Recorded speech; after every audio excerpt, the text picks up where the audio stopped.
Welcome to Ancient Wisdom, a sanctuary where timeless wisdom guides you into deep, restful sleep. Let the wisdom of the ages quiet your mind, ease your worries, and carry you gently into the night. If you're here to relax, reflect, and drift into peaceful slumber, you're exactly where you need to be. Before you get too cozy, take a moment to like this video and subscribe to the channel. It really helps me bring more soothing content your way. Also, I'd love to know, where are you tuning in from, and what time is it for you right now? Share in the comments below. Now, settle in, get comfortable, and let the wisdom of the ages guide you into deep, restful sleep. Imagine living in a world where truth is a rare commodity, a landscape dominated by elaborate fabrications and deceit. You never know when the next lie will surface, leaving you constantly on edge, questioning every word and action. This is the world created by a pathological liar, an individual whose web of deceit permeates every aspect of their existence. They don't just lie occasionally. Their falsehoods are a constant, insidious presence.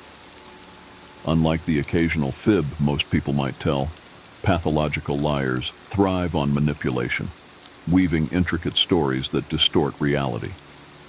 They present themselves as trustworthy and reliable, but beneath the facade lies a sinister intent. The deception is so convincing that it becomes difficult to discern what is real.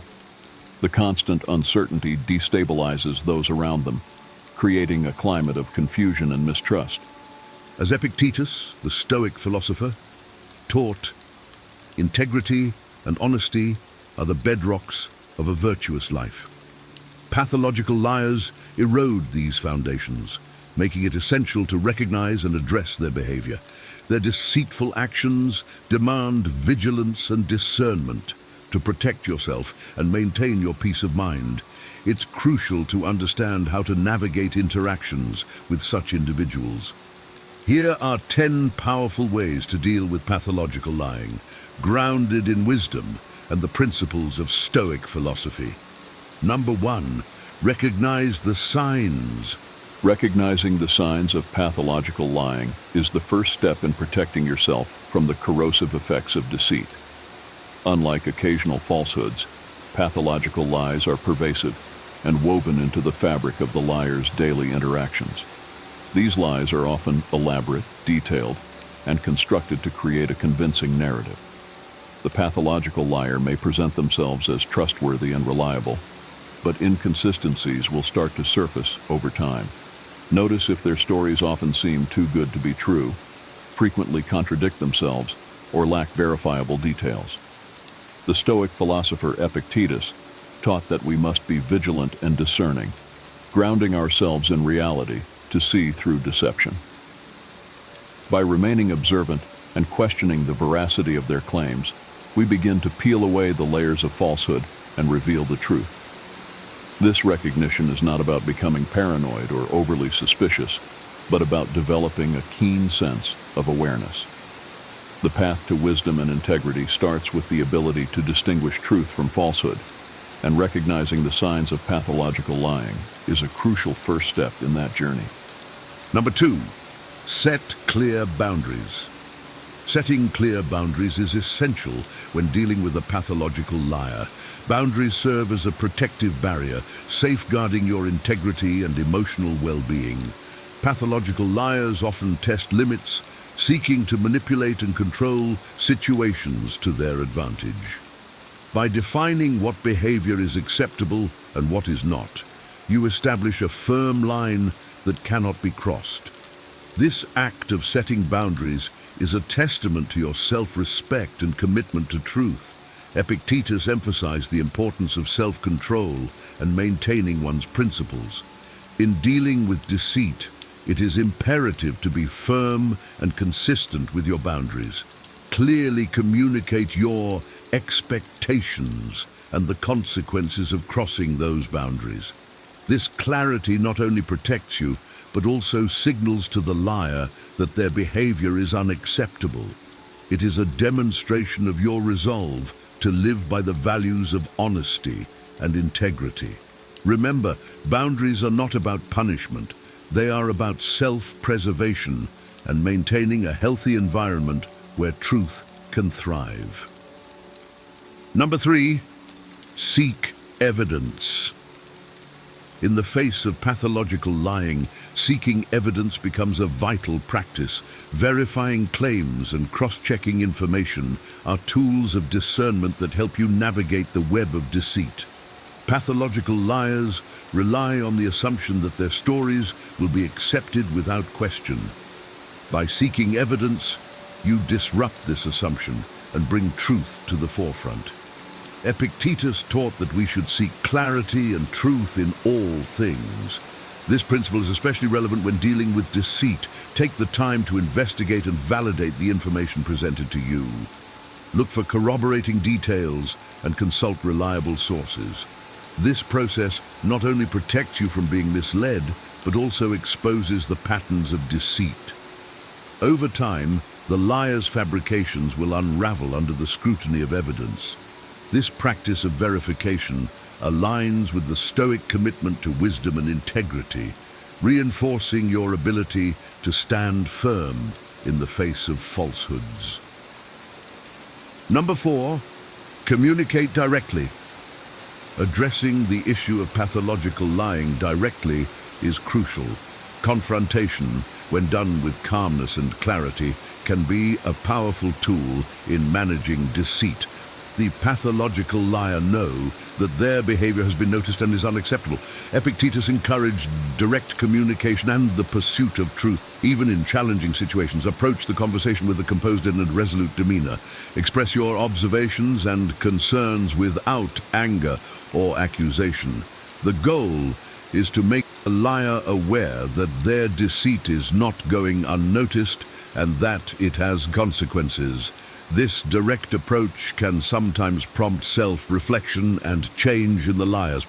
However, it's important to manage your expectations and understand that change may not occur immediately. By communicating directly, you assert your commitment to honesty and integrity, and you create an environment where deceit is less likely to thrive. This practice aligns with the Stoic values of courage and wisdom, empowering you to uphold the truth. Number 5, limit interaction. Limiting your interaction with a pathological liar is a protective measure that helps preserve your mental and emotional well-being. Continuous exposure to deceit can be draining and destabilizing. By reducing the amount of time you spend with the liar, you minimize their influence over you. Epictetus advised us to be mindful of our associations, recognizing that the company we keep can impact our virtue and tranquility. Distancing yourself from the pathological liar does not mean avoiding them entirely, but being strategic about when and how you interact. Choose your encounters carefully and maintain a certain level of detachment. This practice helps you stay grounded in your own values and reduces the chances of being caught up in their web of lies. Limiting interaction is a way to safeguard your peace of mind and maintain your commitment to truth and integrity. It is a demonstration of self-respect and wisdom, aligning with Stoic principles of self-preservation and discernment. Number 6, maintaining your integrity is paramount when dealing with pathological liars. It is easy to be swayed or tempted to retaliate with deceit, but Stoic philosophy teaches us to rise above such inclinations. Epictetus emphasized the importance of living in accordance with our values, regardless of external circumstances. Your integrity is a reflection of your character and commitment to truth. In interactions with a pathological liar, remain steadfast in your honesty and principles. Do not stoop to their level or engage in similar behavior. By upholding your integrity, you set a powerful example and reinforce your own moral compass. This steadfastness not only protects you from the corrosive effects of deceit, but also fortifies your sense of self. Maintaining integrity requires courage and resilience, but it is the cornerstone of a virtuous life. It allows you to navigate interactions with confidence and clarity, knowing that you are true to yourself and your values. Number 7, educate yourselves. Educating yourself about pathological lying and its underlying causes can provide valuable insights and strategies for dealing with deceit. Understanding the psychological aspects of this behavior can help you navigate interactions with greater wisdom and empathy.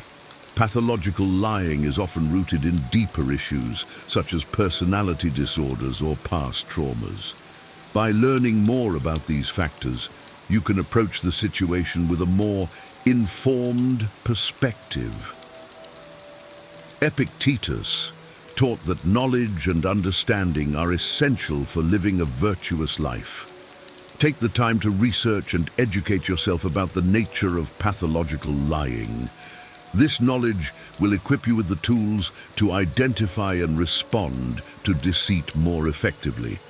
It also fosters a sense of compassion as you recognize that the liar's behavior may be driven by unresolved psychological issues. However, it is important to balance empathy with self-preservation, ensuring that you do not become enmeshed in their web of deceit.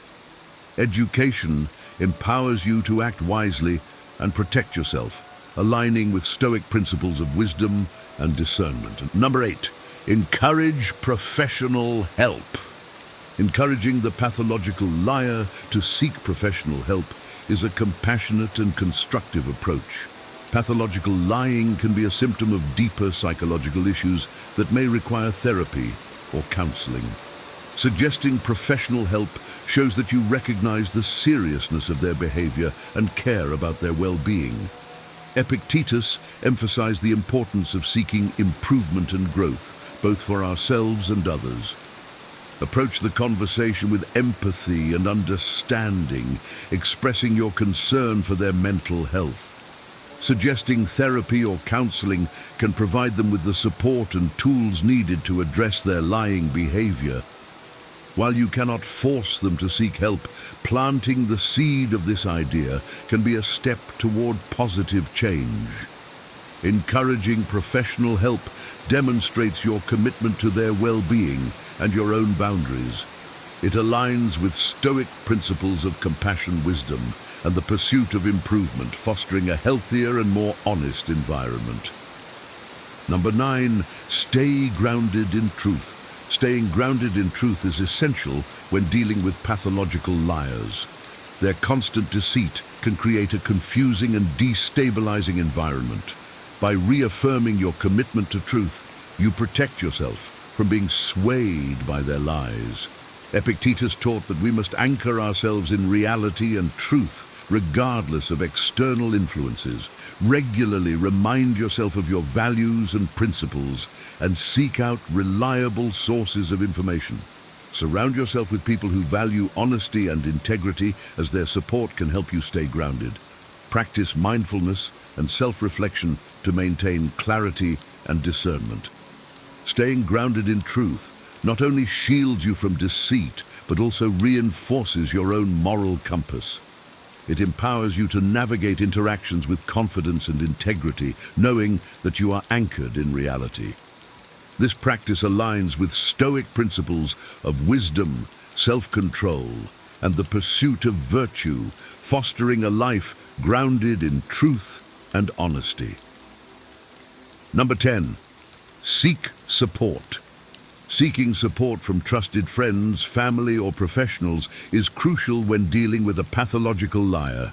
The constant deceit and manipulation can be mentally and emotionally exhausting. Having a support system provides you with perspective, advice, and emotional backing.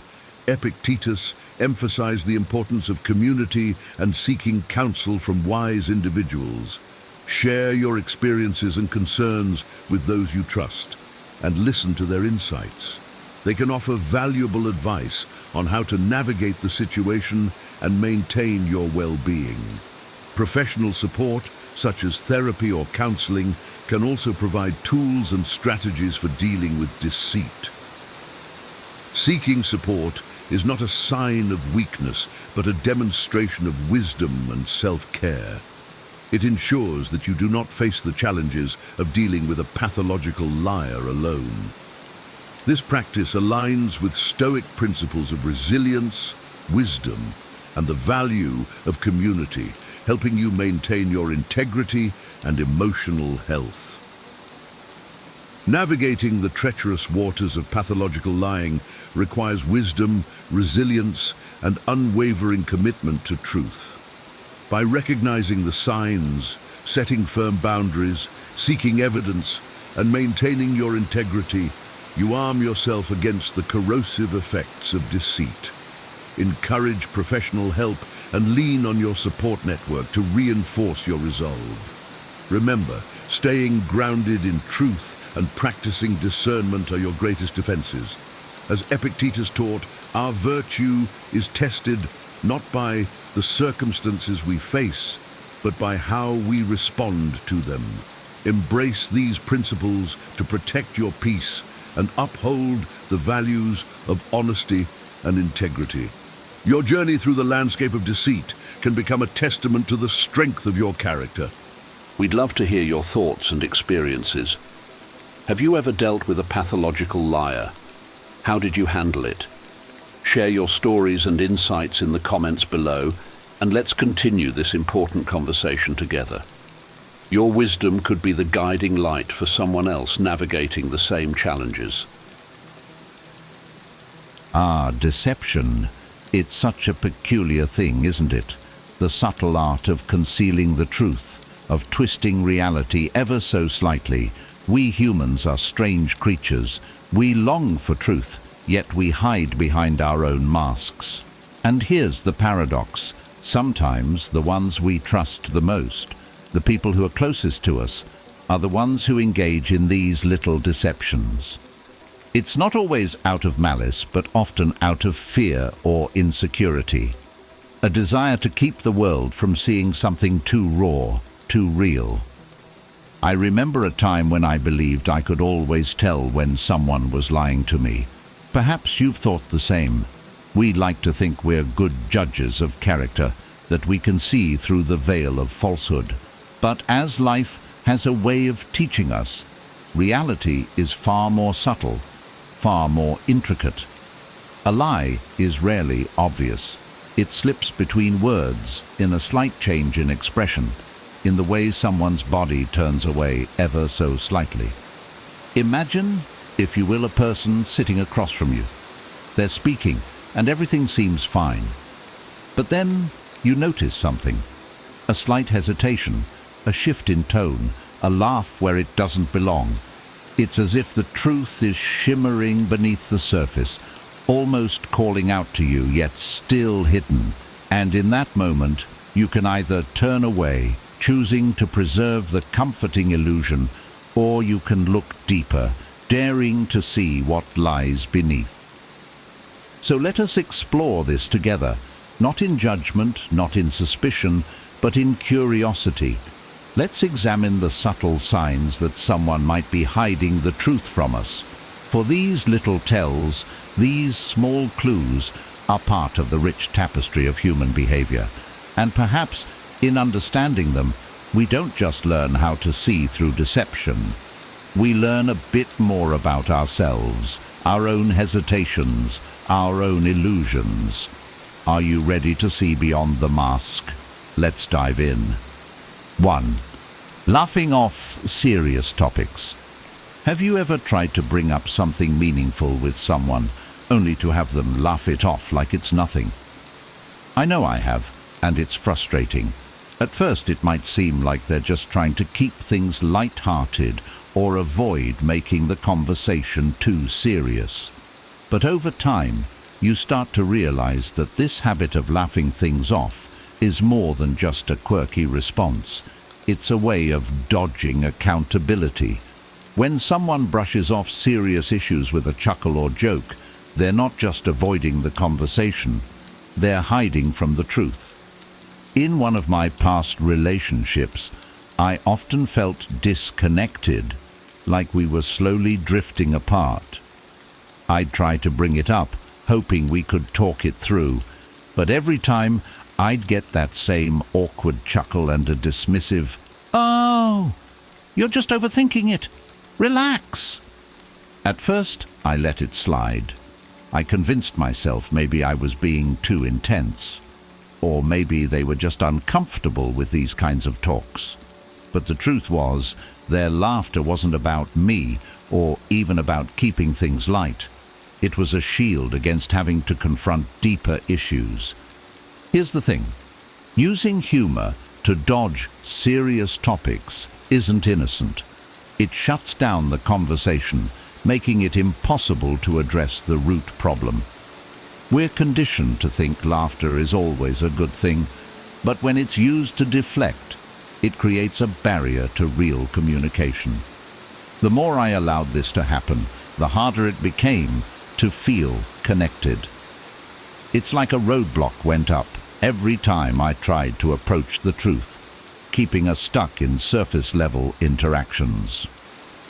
The deeper issue here is about emotional maturity.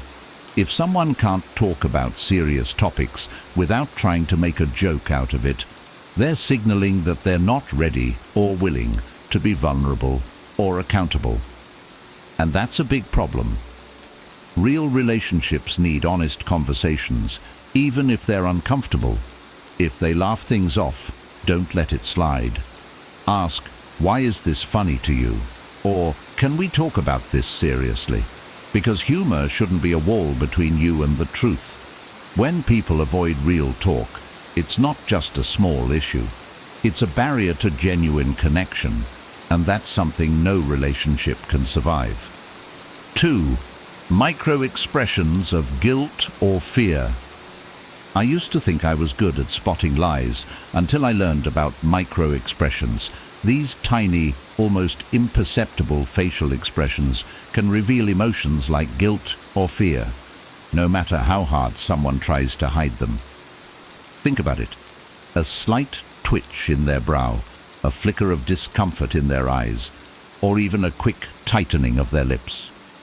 We don't usually notice these things, but once I started paying attention, I realized how much people's faces can give away. For example, I once had a friend who was late for a meetup.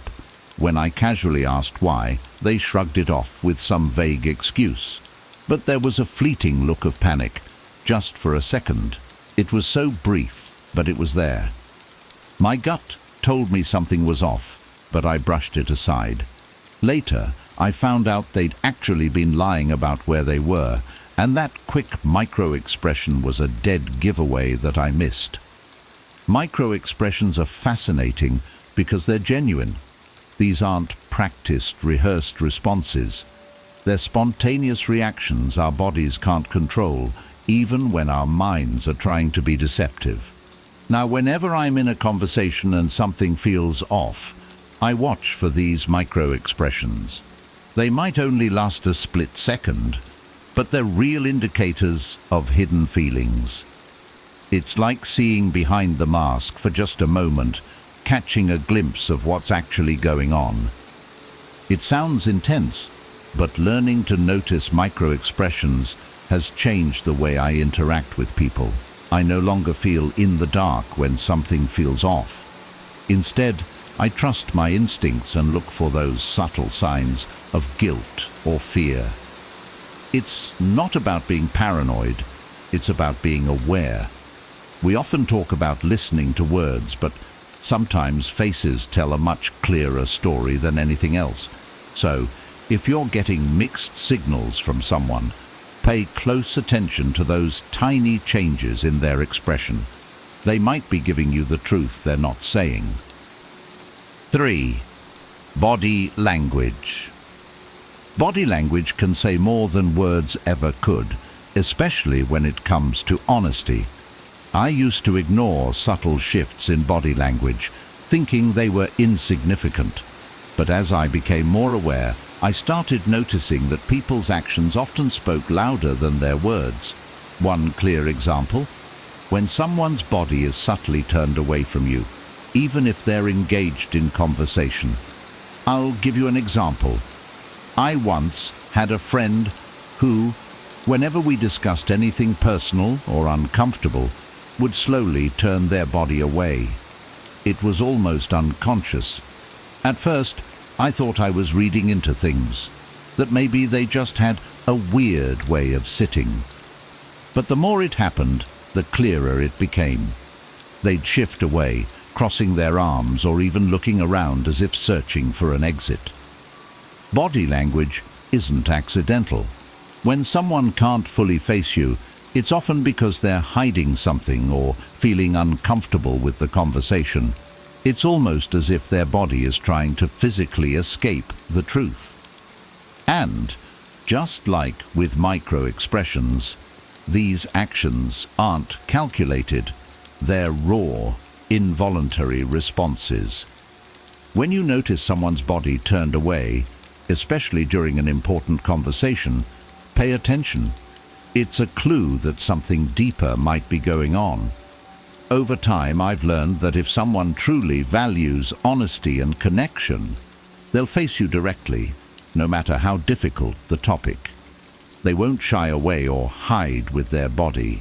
So if someone's angling away from you mid-conversation, it's not just bad posture. It's a subconscious sign that they're not entirely comfortable with the truth, and maybe they don't want you to see it either. 4. Changing the subject. Have you ever been in a conversation where you bring up a serious topic and suddenly the other person changes the subject? It's like a game of verbal dodgeball.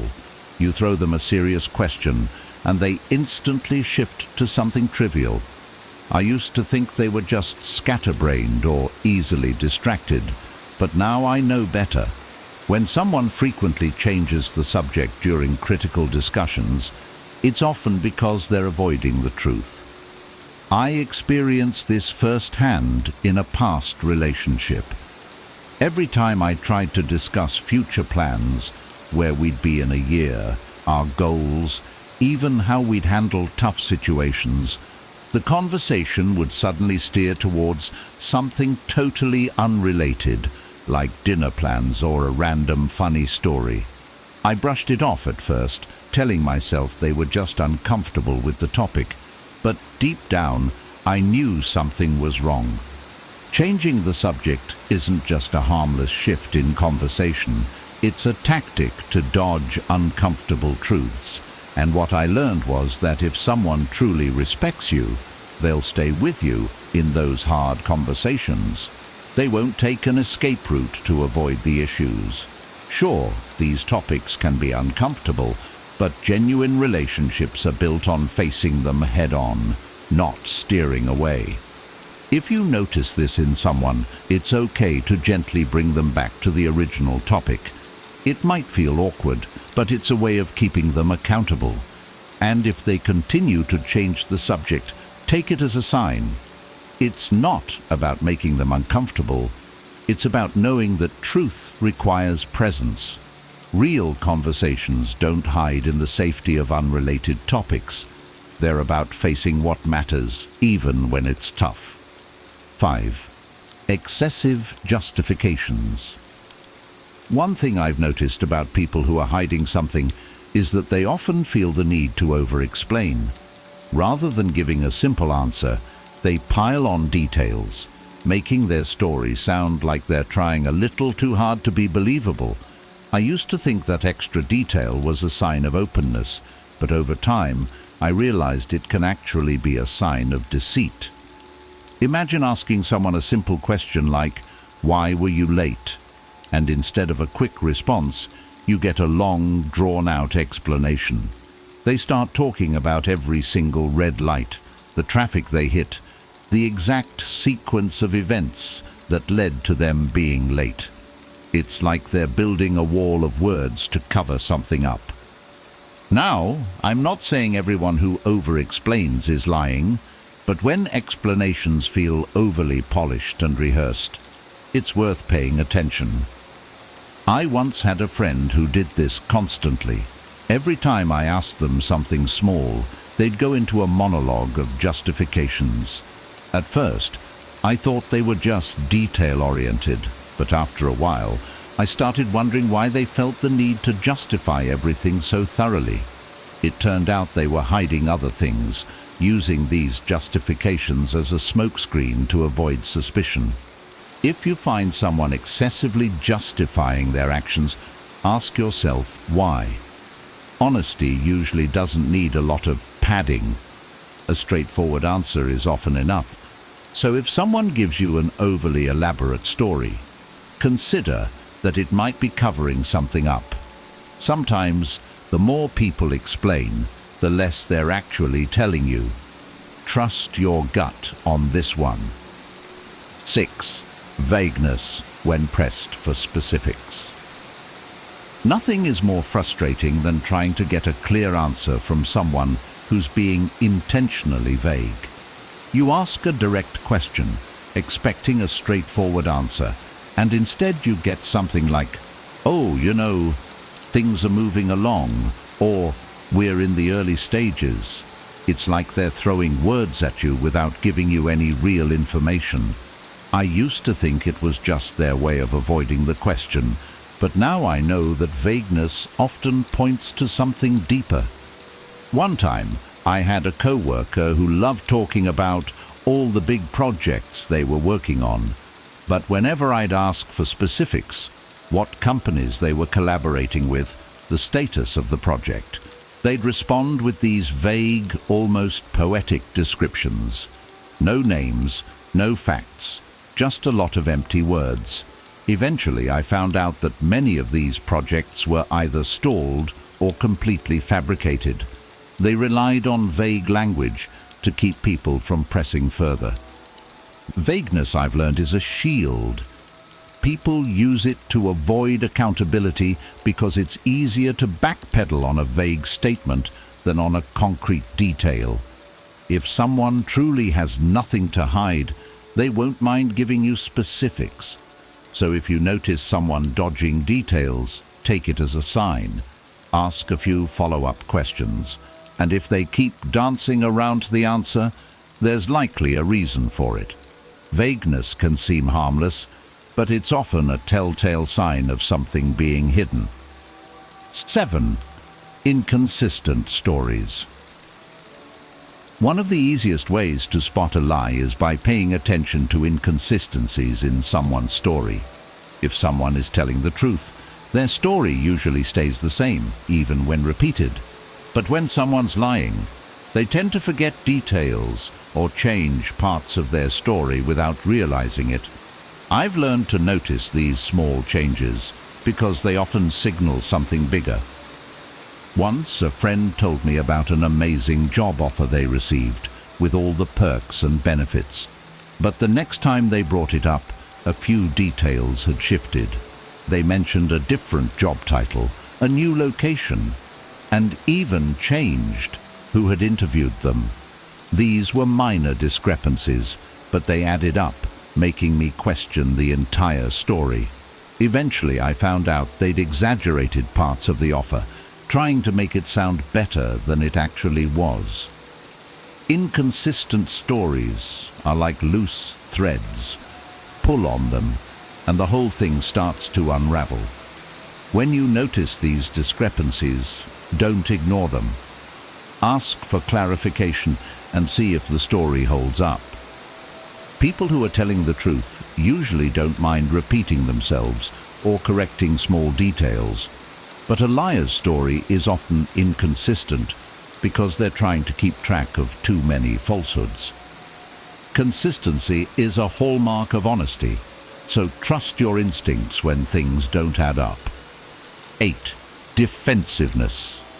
Have you ever asked someone a simple question and been met with an over-the-top defensive reaction? I have, and it's almost always a sign that something's wrong. Defensiveness can be a natural response to criticism, but when it's an extreme reaction to a harmless question, it often means the person is hiding something.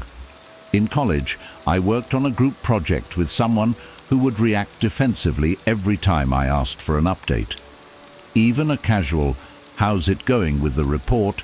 would set them off, accusing me of micromanaging or not trusting them. At first, I brushed it off, thinking maybe they just didn't like being managed. But over time, I realized that their defensiveness was actually a sign of guilt. They hadn't been doing their part of the project and were trying to cover it up. People who are being honest don't usually feel the need to defend themselves so aggressively. They're calm, straightforward, and open. On the other hand, someone with something to hide will go into overdrive, turning the tables to make you feel like you're the one being intrusive. If you encounter this type of defensiveness, don't back down. Take it as a cue to look closer because, more often than not, it's a sign that something's being hidden. 9. Not listening. Listening is a basic part of communication, but many people don't truly listen. They're just waiting for their turn to speak. This isn't just a conversational faux pas. It can actually be a sign of deception. When someone's lying or hiding something, they often can't fully engage because they're preoccupied with managing their own narrative. I used to know someone who would nod and smile during conversations, but rarely responded in a way that made me feel heard. Whenever I'd ask them something important or try to discuss an issue, they'd give quick, shallow responses or change the topic entirely. At first I thought it was just their personality, but eventually I realized they were hiding things, using this lack of engagement as a way to avoid going deeper. Not listening isn't just disrespectful, it's a red flag. If someone truly values you and is being honest, they'll be engaged in the conversation, actively listening and responding meaningfully. But when they're checked out or only half listening, it's often because they're more focused on what they're hiding than on the actual discussion. Trust your intuition when someone isn't fully present. It's a clue that something might be off. 10. Over-polished details. One of the biggest red flags I've learned to watch for is when someone's story sounds too perfect. Real life is messy and unpredictable. It rarely follows a flawless script. When someone's story is packed with overly polished details, it can be a sign that they've rehearsed it, constructing a perfect narrative to avoid suspicion. I once knew someone who loved telling stories that sounded like they were straight out of a movie. Everything was dramatic and timed to perfection, with every detail perfectly placed. They'd recount scenes with cinematic clarity, down to the exact time, weather, and background noise. I loved the stories at first, but then I started wondering how they could remember everything so perfectly. Eventually I found out they had exaggerated many parts, crafting these stories to sound more impressive. Over-polished stories can be captivating, but they're often too good to be true. Real memories are rarely flawless. They're filled with small imperfections. So if someone's story sounds like it was rehearsed for the big screen, take a step back. Ask a few clarifying questions and see how they respond. If the details start to unravel, it's likely that they're not being entirely truthful. People who have nothing to hide don't need their stories to be perfect. They just need them to be real. And so, we arrive at the end of this little exploration, our journey through the mysterious terrain of truth and deception.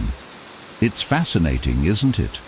The subtle signs, the nuanced gestures, the half-hidden glances, all small ripples on the surface of a vast, complex human experience. Perhaps now you see that detecting a lie isn't about seeking to expose others or holding ourselves above them.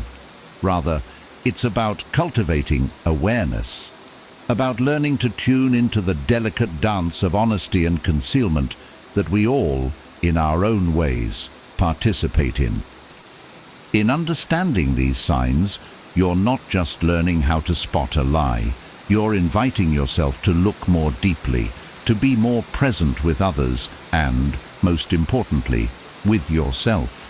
For isn't it true that the more we seek honesty in others, the more we must embrace it within ourselves? the masks we wear, the illusions we cling to. They're not just out there in the world of others. They're within us as well, woven into our own habits and fears. So, I encourage you to reflect. What have you seen in yourself and others that hints at a concealed truth? Where have you observed these small ripples, these delicate signs that speak louder than words? And what, if anything, will you do differently now that you know? Please share your thoughts. I'd love to know what you've discovered, what insights have arisen as we've delved into this strange and wonderful topic together. After all, understanding is something we build together. So, let's keep the conversation going and see where it leads. 12 Stoic principles to master the art of not caring and letting go. Imagine this.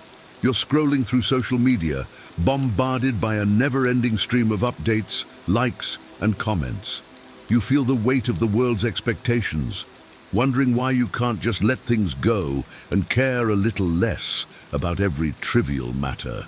But what if I told you there's a treasure trove of ancient wisdom that holds the key to mastering the art of not caring and letting go? Welcome, fellow Stoics of the digital age. You've stumbled upon a golden treasure. No, not the latest viral meme or trending video, but timeless principles from some of history's greatest thinkers. Long before the chaos of our modern world, the Stoics lived by teachings that can guide our smartphone-filled, caffeine-driven lives. In this video, we'll explore 12 Stoic principles that are so refreshing, they might just be the antidote to the 21st century hustle. Get ready to uncover pearls of wisdom that will transform how you navigate life's challenges, helping you find peace amidst the chaos. And hey, if you're eager to discover more of these timeless insights, don't forget to subscribe and hit that notification bell. Now let's dive into the enlightening world of Stoicism and learn how to keep calm and carry on with grace and resilience. Number 1, reflect, review, and realign. In the rush of our daily lives, we often overlook the importance of self-reflection. Yet, as Marcus Aurelius wisely noted, the happiness of your life depends upon the quality of your thoughts. Taking time to reflect on our actions, decisions, and their outcomes allows us to understand ourselves better. Regular introspection acts as a mirror for our souls, revealing patterns that either aid or hinder our growth. By reviewing our actions and thoughts, we can realign our paths, making necessary adjustments to lead a more fulfilled and intentional life. This practice isn't about dwelling on past mistakes, but learning from them, celebrating small victories, and continuously evolving. In a world that seldom grants us pauses, embracing reflection can be our secret to inner peace and true contentment.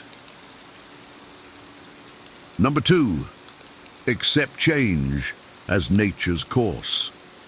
Change is the only constant in life, yet we often resist it, clinging to the familiar. Epictetus, a revered Stoic philosopher, reminds us, it's not what happens to you, but how you react to it that matters. Life's nature is evolution, and every change, whether a job switch, a breakup, or a move, adds a unique brushstroke to the canvas of our existence. By accepting change as part of nature's course, we free ourselves from unnecessary suffering. Embracing life's fluidity and unpredictability allows us to flow with it rather than fight against it. This acceptance doesn't mean passive resignation, but an active engagement with life's ever-shifting landscape, finding growth and opportunities in every twist and turn. Number 3, control. What's within, release what's without. Imagine this, it's a rainy Tuesday morning and your cat knocks over your freshly brewed cup of tea. The old you might have fumed, blaming the universe for conspiring against you. But consider Seneca's wisdom. We suffer more in imagination than in reality. The truth is, things happen. Tea spills, cats are mischievous. What's within our control? Our reactions. Instead of letting our imagination paint a gloomy day ahead, we can choose to laugh it off and brew another cup. The world will keep throwing curveballs, but the power of our reactions is entirely ours. By focusing on what we can control, our thoughts, actions, and responses, we can navigate life's challenges with grace and resilience. Number 4, detach from external validation. In today's hyper-connected world, it's easy to get hooked on external validation. Every like, share, and comment becomes a measure of our self-worth. But as Epictetus wisely said, man is not worried by real problems so much as by his imagined anxieties about real problems. It's strange that tiny icons on a screen can dictate our mood and sense of self. Stoicism urges us to seek validation from within. Our worth should be measured by our values, actions, and character, not by online clout. The next time a post doesn't get the expected traction or someone leaves a snide comment, remember, your worth is not up for public voting. You are your own judge and jury, and true confidence comes from within. Number 5, recognize life's natural cycles. Loss is a natural part of life, be it a favorite hoodie, a cherished memory, or a loved one. Marcus Aurelius poignantly stated, "Loss is nothing else but change, and change is nature's delight." In the vast ecosystem of existence, everything has its season. Trees shed leaves only to sprout new ones, and similarly, life presents endings and beginnings. Each change teaches us, shapes us, and adds to our resilience. Rather than clinging to what was, Stoicism invites us to appreciate life's impermanence. By understanding and embracing the cycles of loss and renewal, we can live fully, love deeply, and let go gracefully, knowing that every sunset makes way for a new sunrise. Number 6, seek growth in adversity. Who hasn't faced a challenge, whether it's a difficult boss, an endless pile of bills, or a perpetually late train? It's easy to complain and wish for an easier life. However, Seneca reminds us, difficulties strengthen the mind, as labor does the body. Challenges are life's personal gym sessions for our souls. When we encounter hurdles, instead of asking, "Why me?" we should ponder, "What is this teaching me?" Every adversity carries a lesson and a potential for growth. It's all a matter of perspective. By viewing difficulties as opportunities to strengthen our character and resilience, we can approach life with a mindset ready to say, "Bring it on." Number 7, be of service to others. Stoicism isn't just about personal enlightenment, it's also about uplifting the community. Seneca reminds us we are all bound together in a partnership. By helping others, we not only enrich their lives, but also add meaning to our own.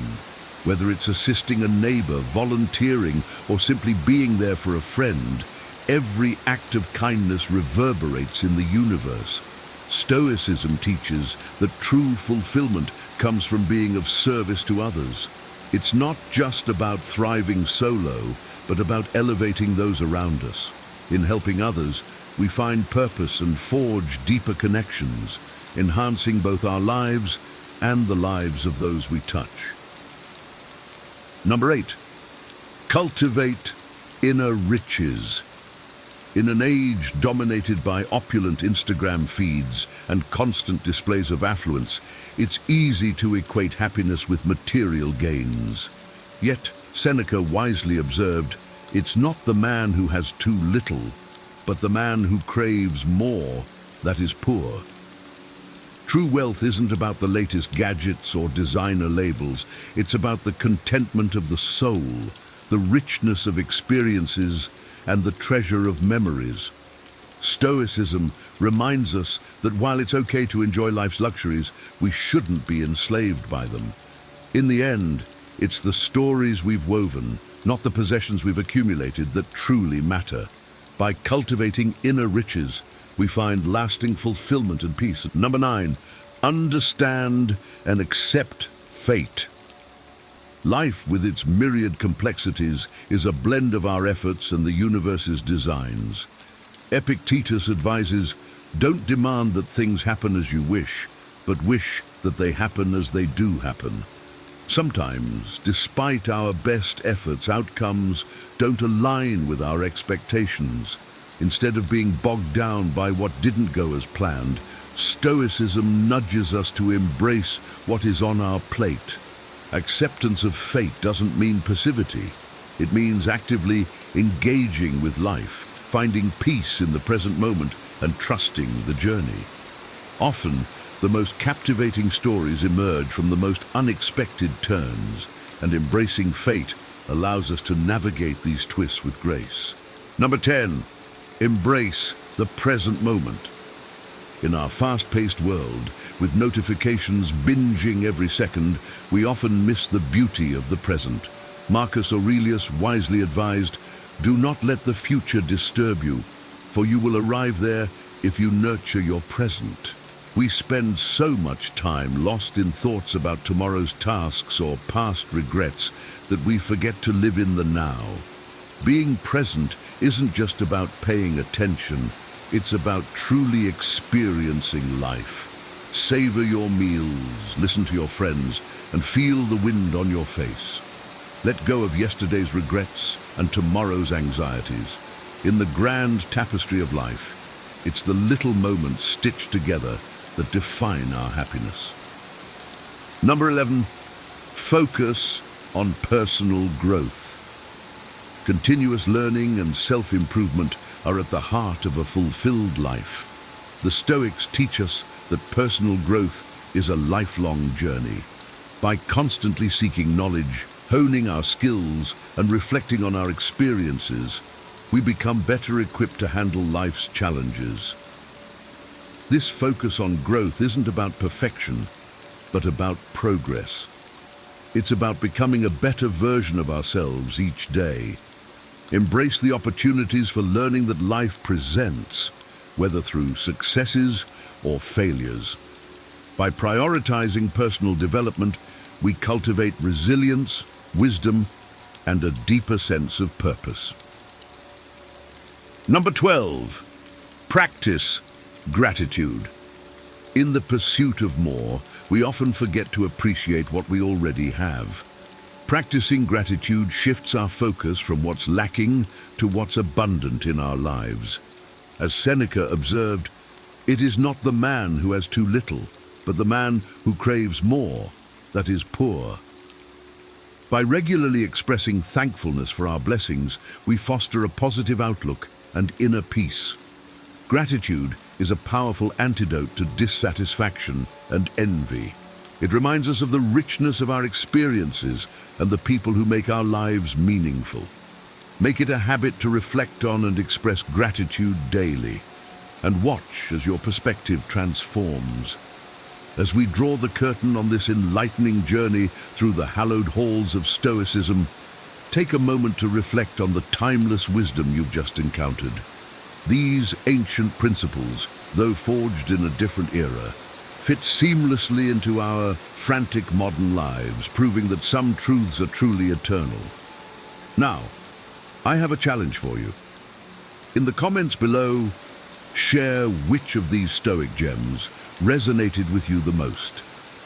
Did Seneca's profound insight strike a chord, or did Marcus Aurelius feel like your newfound confidant? Let's spark a conversation and learn from each other, deepening our understanding and appreciation of these teachings. As we draw the curtain on this enlightening journey through the hallowed halls of Stoicism, take a moment to reflect on the timeless wisdom you've just encountered. These ancient principles, though forged in a different era, fit seamlessly into our frantic modern lives, proving that some truths are truly eternal. Now, I have a challenge for you. In the comments below, share which of these Stoic gems resonated with you the most. Did Seneca's profound insights strike a chord, or did Marcus Aurelius feel like your newfound confidant? Let's spark a conversation and learn from each other, deepening our understanding and appreciation of these teachings. Here are 10 terrible signs. You're being gaslighted. You might think you'd recognize manipulation when it happens, but gaslighting is so subtle that it can make you question everything, even your own reality. It's not just about someone lying to you. Gaslighting is designed to erode your confidence, isolate you, and make you feel like you're losing your grip on what's real. Have you ever felt like you're apologizing for things you didn't do, doubting memories you were sure about, or wondering if you're too sensitive? You're not alone, and it's not in your head. This form of manipulation is more common than you think, and the damage it causes can be devastating. In this video, we'll walk through 10 clear and unmistakable signs of gaslighting, using real-life examples to help you identify these tactics. If you've ever felt confused, isolated, or trapped in a relationship, this might explain why. And by the end, you'll have the tools to recognize gaslighting and take the first steps toward breaking free. Let's dive in. 1. You constantly question your memory. Gaslighting often starts subtly, planting seeds of doubt about your memory. Imagine this. You clearly recall discussing weekend plans with your partner. You suggested going to a new restaurant, and they agreed. However, when the weekend arrives, they insist you never mentioned it. You must have dreamed that up, they say with a dismissive laugh.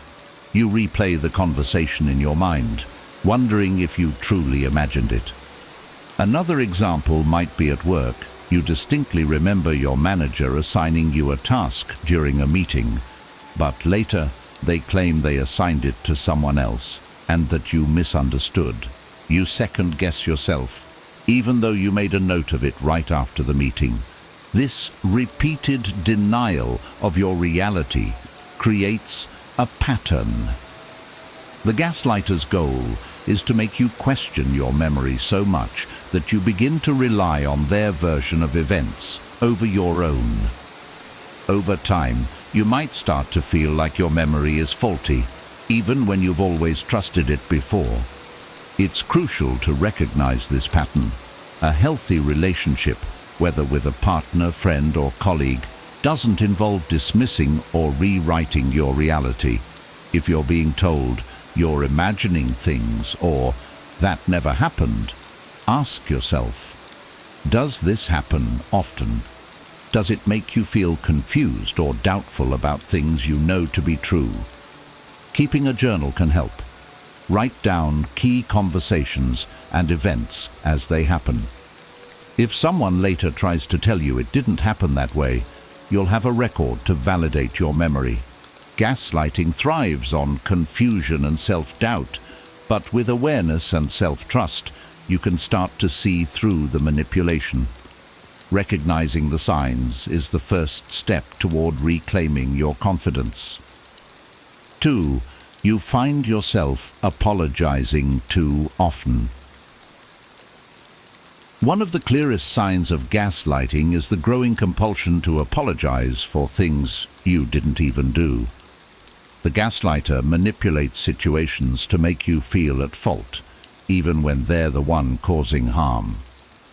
For example, let's say you planned a dinner party and spent hours preparing. The gaslighter shows up late without explanation, and when you express frustration, they turn the tables. You're always so dramatic about these things. Maybe I wouldn't be late if you weren't so controlling. Suddenly you're apologizing for expecting them to be on time, even though their behavior was the issue. Another instance could occur in a friendship. You tell a close friend that something they said hurt your feelings. Instead of apologizing, they respond with, "You're way too sensitive. I was just joking." Now, instead of feeling validated, you're apologizing for taking offense. Over time, this pattern erodes your sense of self-worth. You start to internalize the idea that you're overly emotional, overly demanding, or just not good enough. You apologize not just to the gaslighter, but to others in your life, often feeling like a burden in situations where you're not at fault. If you notice this in yourself, take a step back and ask, why am I apologizing? Was this situation truly my fault? Start paying attention to how often you apologize and whether the apology feels warranted. This behavior isn't a reflection of who you are. It's a symptom of emotional manipulation. The next time you're tempted to apologize unnecessarily, pause. Instead, express your feelings assertively. I feel hurt when this happens, and I need us to address it.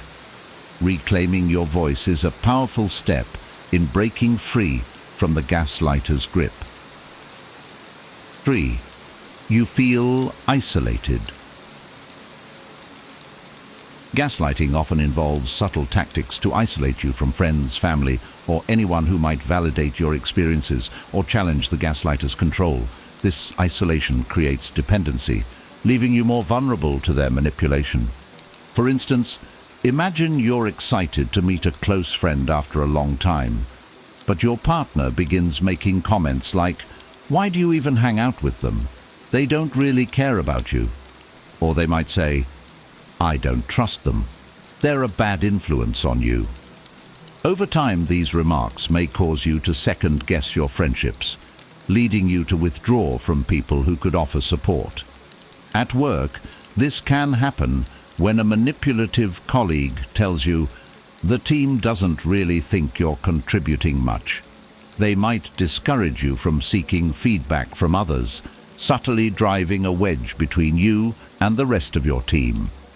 This isolates you professionally, making you rely solely on their distorted version of reality.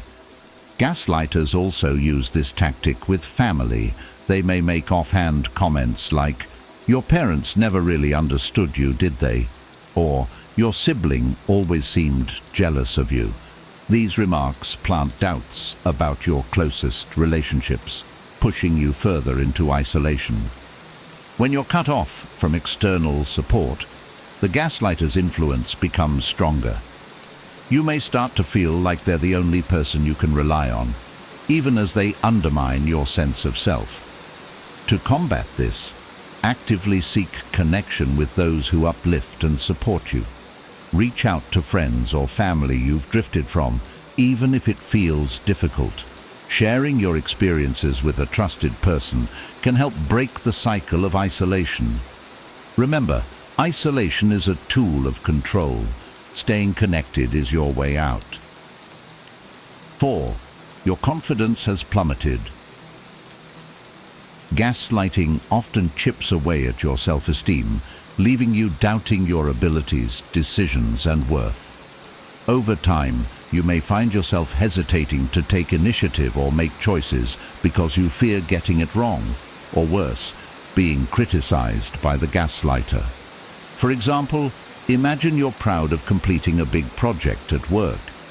You share your excitement with a colleague who's been undermining you, and they respond with something like, "It's not that impressive.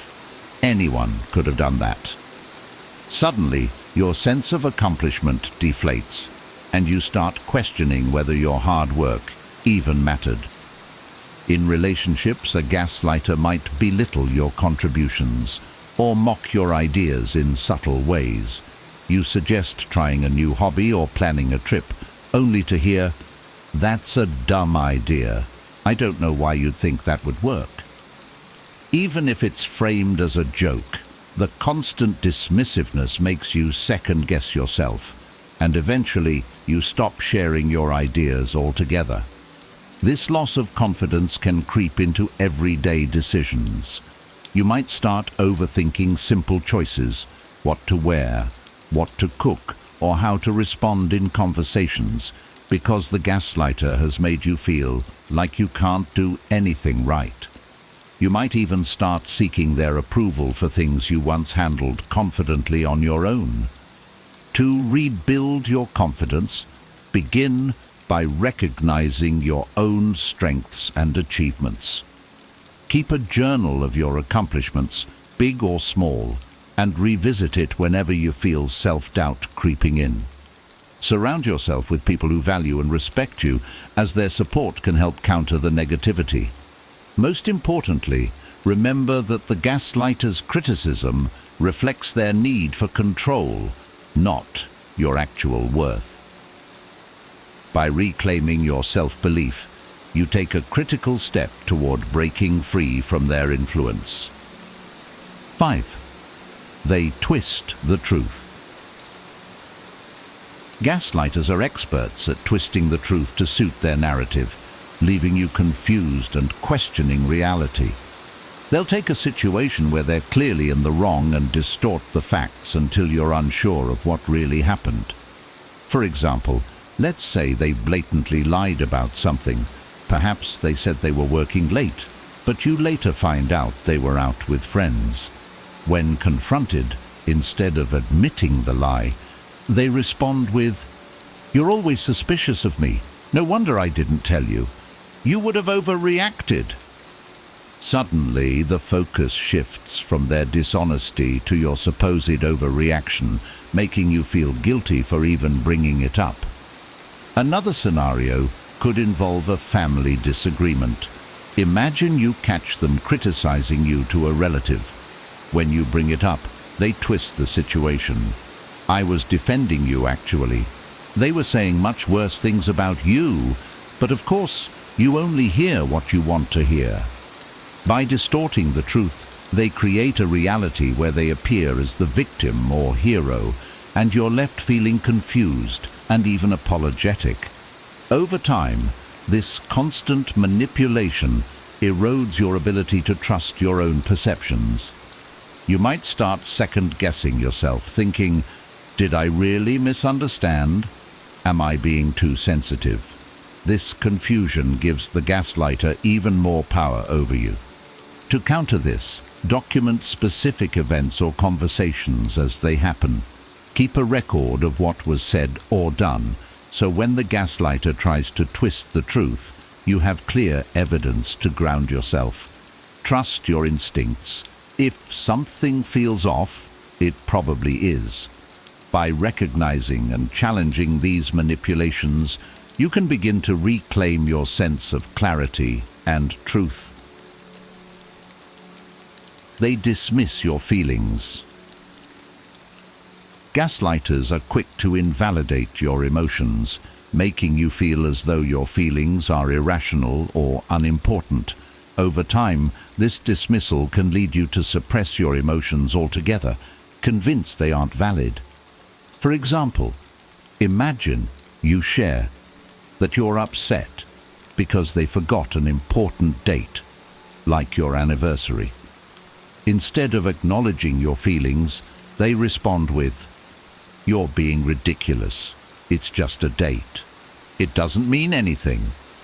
This not only minimizes your emotions, but shifts the blame onto you for caring in the first place. Another instance might occur when you express frustration over being ignored in conversations. You say, "I feel like you don't listen to me," and they counter with, "You're always exaggerating. You're so needy." Instead of addressing your concerns, they make you feel guilty for even having them. This repeated invalidation teaches you to doubt your emotional responses. You might start thinking, "Maybe I am too sensitive. Maybe I'm overreacting." Over time, you suppress your feelings to avoid criticism, which only deepens the gaslighter's control over you. Healthy relationships involve mutual respect for each other's emotions. Even if someone doesn't fully understand your feelings, they acknowledge and respect them. Gaslighters, on the other hand, use dismissal as a tool to maintain power. ensuring you feel isolated and unsupported. To combat this, remind yourself that your emotions are valid, regardless of whether the gaslighter acknowledges them. Practice naming and owning your feelings without apology. I feel hurt, and that's important. Seek out friends, family, or a therapist who will listen and affirm your experiences. Validation from a trusted source can help you rebuild your confidence and resist the urge to suppress your emotions. You deserve to be heard and respected. 7.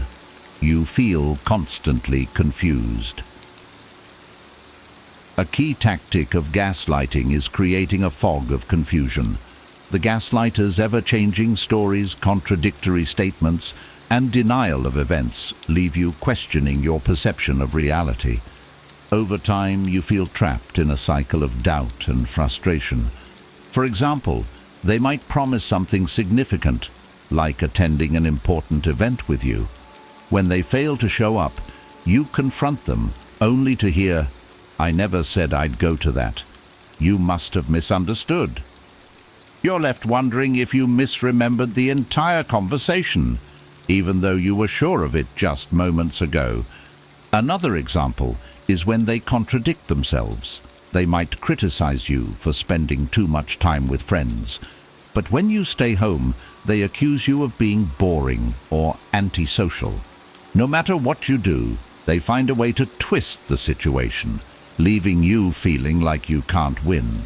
This constant uncertainty affects your mental well-being. You may start questioning even simple things. Did I really hear them correctly? Am I making things worse? This confusion is exactly what the gaslighter wants. It keeps you off balance and more likely to depend on their version of reality.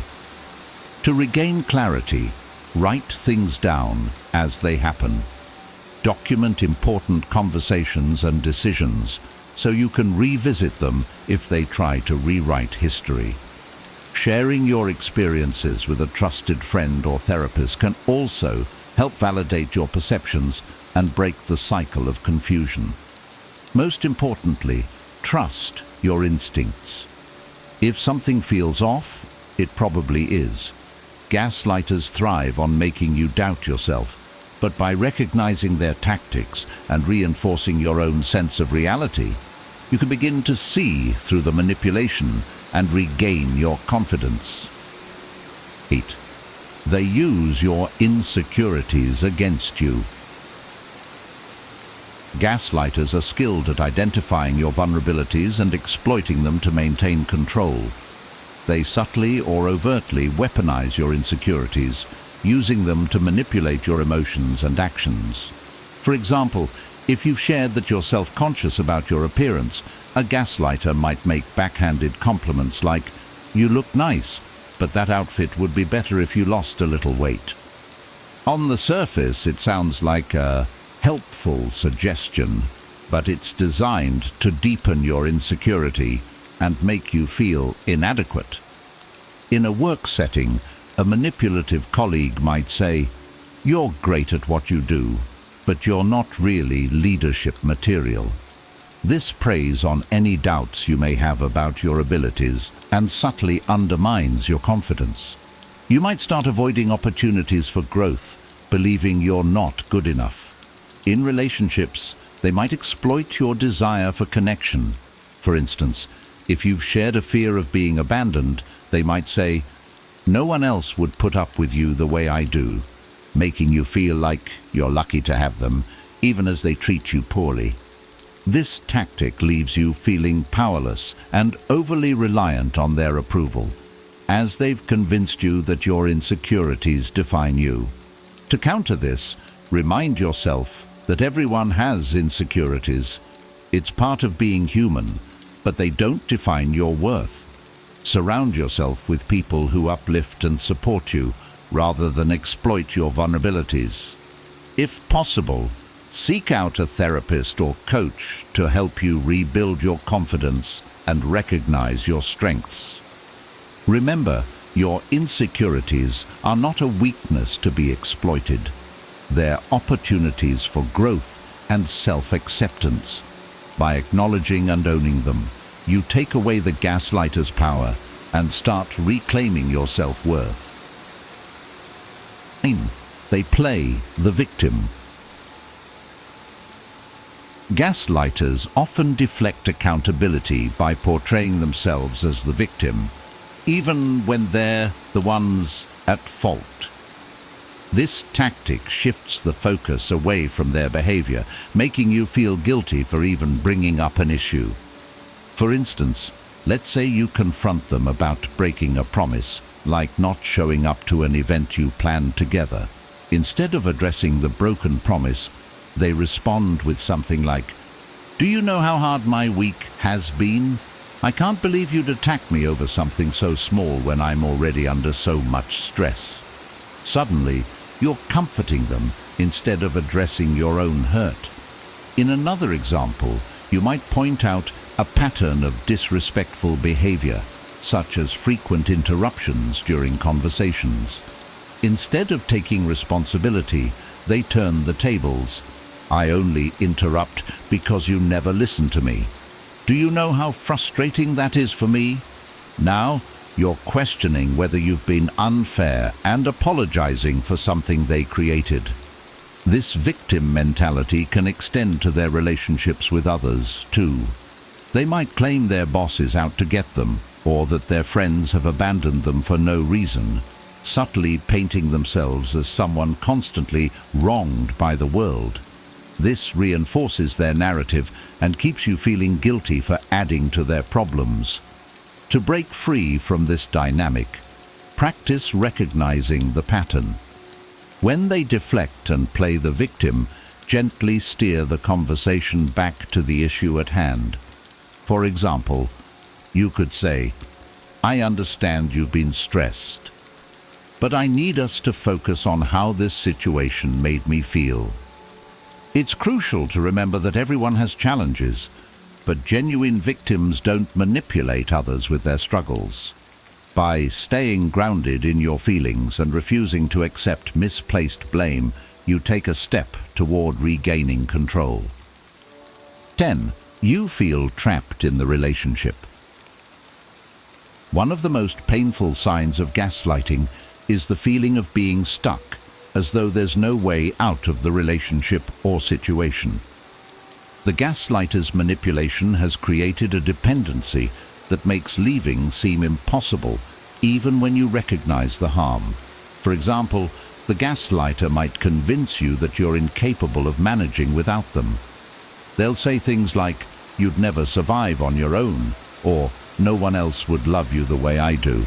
These statements prey on your fears and insecurities, making you feel unworthy and powerless. Another way they trap you is by creating an illusion of unpredictability. They alternate between moments of kindness and cruelty, keeping you hooked with the hope that things will improve. After a heated argument, where they dismiss your feelings, they might turn around and say, "I'm sorry. I didn't mean to hurt you. You're everything to me." This cycle keeps you invested, always waiting for the good moments to return. In friendships or professional relationships, gaslighters may leverage shared responsibilities or connections to keep you tethered.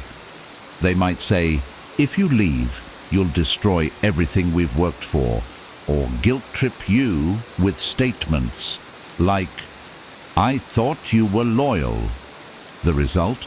You feel paralyzed, torn between staying in the toxic relationship or risking the unknown. To overcome this, remind yourself that feeling trapped is part of their strategy. It's not reality. Seek support from trusted friends, family, or professionals who can help you see your options clearly. Build an action plan, even if it's small steps, like setting boundaries or consulting with a counselor. Remember, you are stronger than the gaslighter wants you to believe. Freedom begins with recognizing that you deserve better and taking steps, no matter how small, to reclaim your life. Gaslighting is one of the most insidious forms of manipulation, But recognizing the signs is the first step toward breaking free and reclaiming your confidence. If any of these points resonated with you, remember, you're not alone, and help is always within reach. If you found this video helpful, don't forget to like it to let us know. Make sure to subscribe so you never miss more content like this that empowers and informs. We'd love to hear from you. What signs stood out to you the most? Have you experienced gaslighting before? Share your thoughts, experiences, or takeaways in the comments below. Your insights could help others who are going through the same struggles. Thank you for watching, and remember, you deserve relationships that uplift and respect you. Stay strong, stay wise, and we'll see you in the next video. Have you ever felt trapped in the shadows of your own mind, struggling to find a way out of the darkness of depression? What if you could draw strength and wisdom from one of history's greatest philosophers to overcome this battle? Welcome to Wiser, your source of timeless insights for modern challenges. Today, we're diving deep into the teachings of Marcus Aurelius, the Stoic emperor, to uncover how his profound wisdom can help you navigate and overcome depression. In this video, we'll explore the practical and powerful strategies Marcus Aurelius used to maintain his mental resilience amidst the pressures of ruling an empire. We'll show you how to apply these timeless principles to your own life, helping you find clarity, inner peace, and the strength to rise above your struggles. Join us on this transformative journey, and let's discover how the ancient wisdom of Marcus Aurelius can illuminate your path to overcoming depression. Are you ready to harness the power of Stoic philosophy to regain control of your mental well-being? Let's dive in. 1. Seeking help. Asking for help when needed. Recognizing the need for assistance and actively seeking it out is not a sign of weakness, but rather a demonstration of wisdom and strength. Even the Stoic philosopher Marcus Aurelius, despite his immense wisdom and power, believed in the importance of seeking help. In his meditations, he often reflected on the guidance he received from others and how it shaped his thoughts and actions. Consider a modern example. Jane, a successful professional, found herself overwhelmed by the demands of her job and personal life. Despite her achievements, she felt isolated and stressed. Recognizing her limits, she decided to consult a mentor and a therapist. These professionals provided her with strategies to manage her workload and emotional well-being. Jane's willingness to seek help transformed her approach to challenges, enabling her to maintain her performance while achieving a healthier work-life balance. By asking for help, we tap into a wealth of knowledge and experience beyond our own. It allows us to gain new perspectives and solutions that we might not have considered. This approach fosters resilience and growth as we learn from the insights and support of those around us. Embracing the act of seeking help can thus lead to profound personal development and improved mental health. 2. Self-improvement and growth, continuous learning and adaptation. Continuous self-improvement and growth are essential for transforming adversity into opportunities for development. This principle aligns with the teachings of Stoic philosophers who emphasize the importance of learning from every experience. For instance, Seneca advised his readers to welcome challenges as opportunities to practice virtue. Take John, an entrepreneur who faced numerous setbacks in his career. Instead of viewing these obstacles as failures, John saw them as lessons. When his first startup failed, he analyzed what went wrong and enrolled in business management courses to enhance his skills. This dedication to learning and growth helped him launch a successful second venture. By viewing adversity as a catalyst for self-improvement, John turned potential setbacks into stepping stones for success. Self-improvement isn't limited to professional skills. Personal growth, such as developing better communication or emotional intelligence, can also enrich one's life. For example, learning to manage stress through mindfulness or improving relationships through empathetic communication can lead to a more fulfilling and balanced life. Embracing continuous learning ensures that we are always evolving, better equipped to face life's challenges with confidence and resilience. 3. Service and compassion. Shifting focus from self to others. Helping others not only benefits those in need, but also significantly alleviates our own struggles. Shifting our focus from self-centered concerns to acts of service and compassion can provide a sense of purpose and connection. Marcus Aurelius often reflected on the importance of contributing to the common good as a fundamental duty. Consider Emma, who struggled with feelings of loneliness and depression. She decided to volunteer at a local shelter, offering her time and skills to help others. Through this act of service, Emma found a renewed sense of purpose. The gratitude and connections she formed with the people she helped brought her joy and significantly improved her mental health. By focusing on the needs of others, Emma alleviated her own emotional burdens and found fulfillment. Service can take many forms, from volunteering to simply being there for a friend in need. Acts of kindness, no matter how small, can create ripples of positivity that enhance both our lives and the lives of those we touch. By cultivating a mindset of compassion and service, we can overcome personal challenges and contribute to a more connected and supportive community. 4. Acceptance and perspective. Embracing life's imperfections. Recognizing and accepting life's challenges and imperfections is crucial for preventing disappointment and fostering resilience. Stoic philosophy teaches us to focus on what we can control and accept what we cannot. Epictetus, a prominent Stoic philosopher, emphasized that our perceptions shape our experiences. Imagine Sarah, who faced an unexpected job loss. Instead of succumbing to despair, she chose to view the situation as an opportunity to pursue a new career path she was passionate about. By accepting the reality of her circumstances and shifting her perspective, Sarah was able to navigate this difficult period with resilience and optimism. This acceptance allowed her to transform a seemingly negative experience into a positive turning point in her life. Acceptance doesn't mean passive resignation.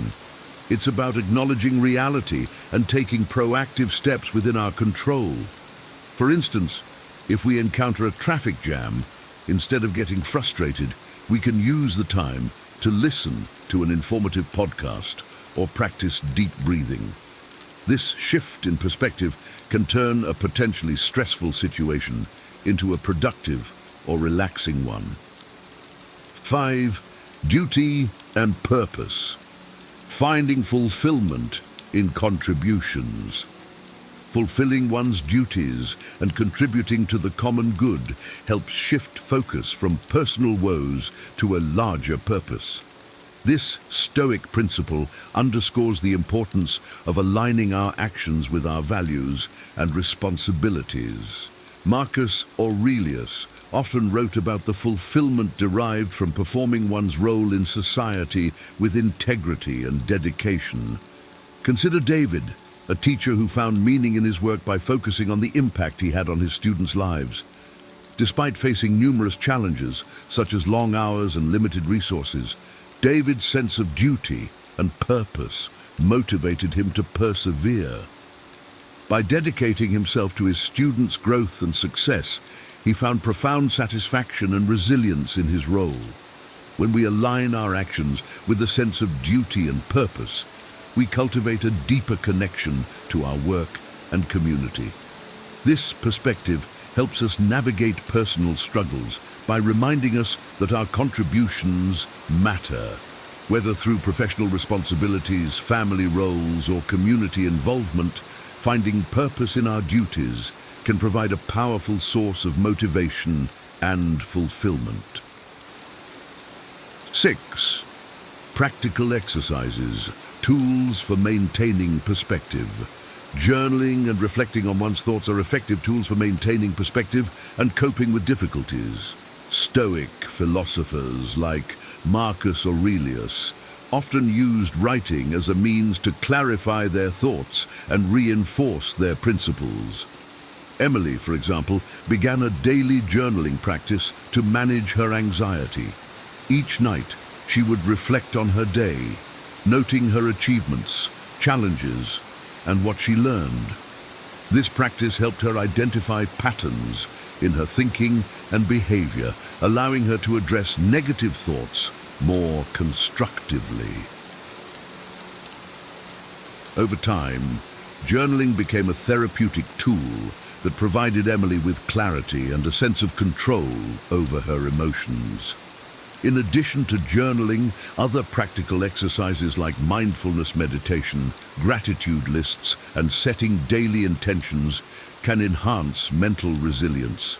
These practices help ground us in the present moment and reinforce positive thinking patterns.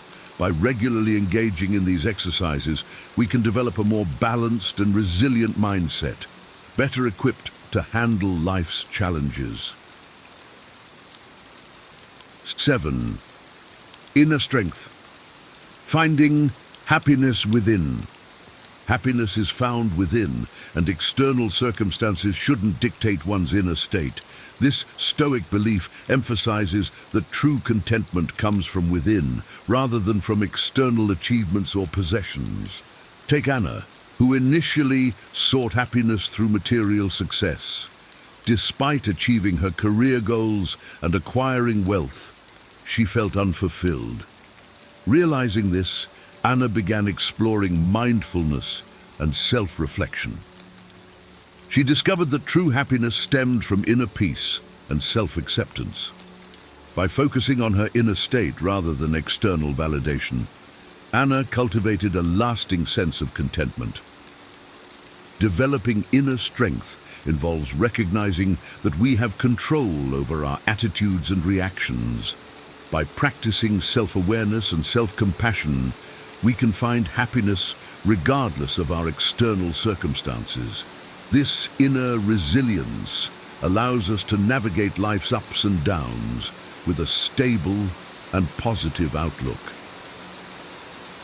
8.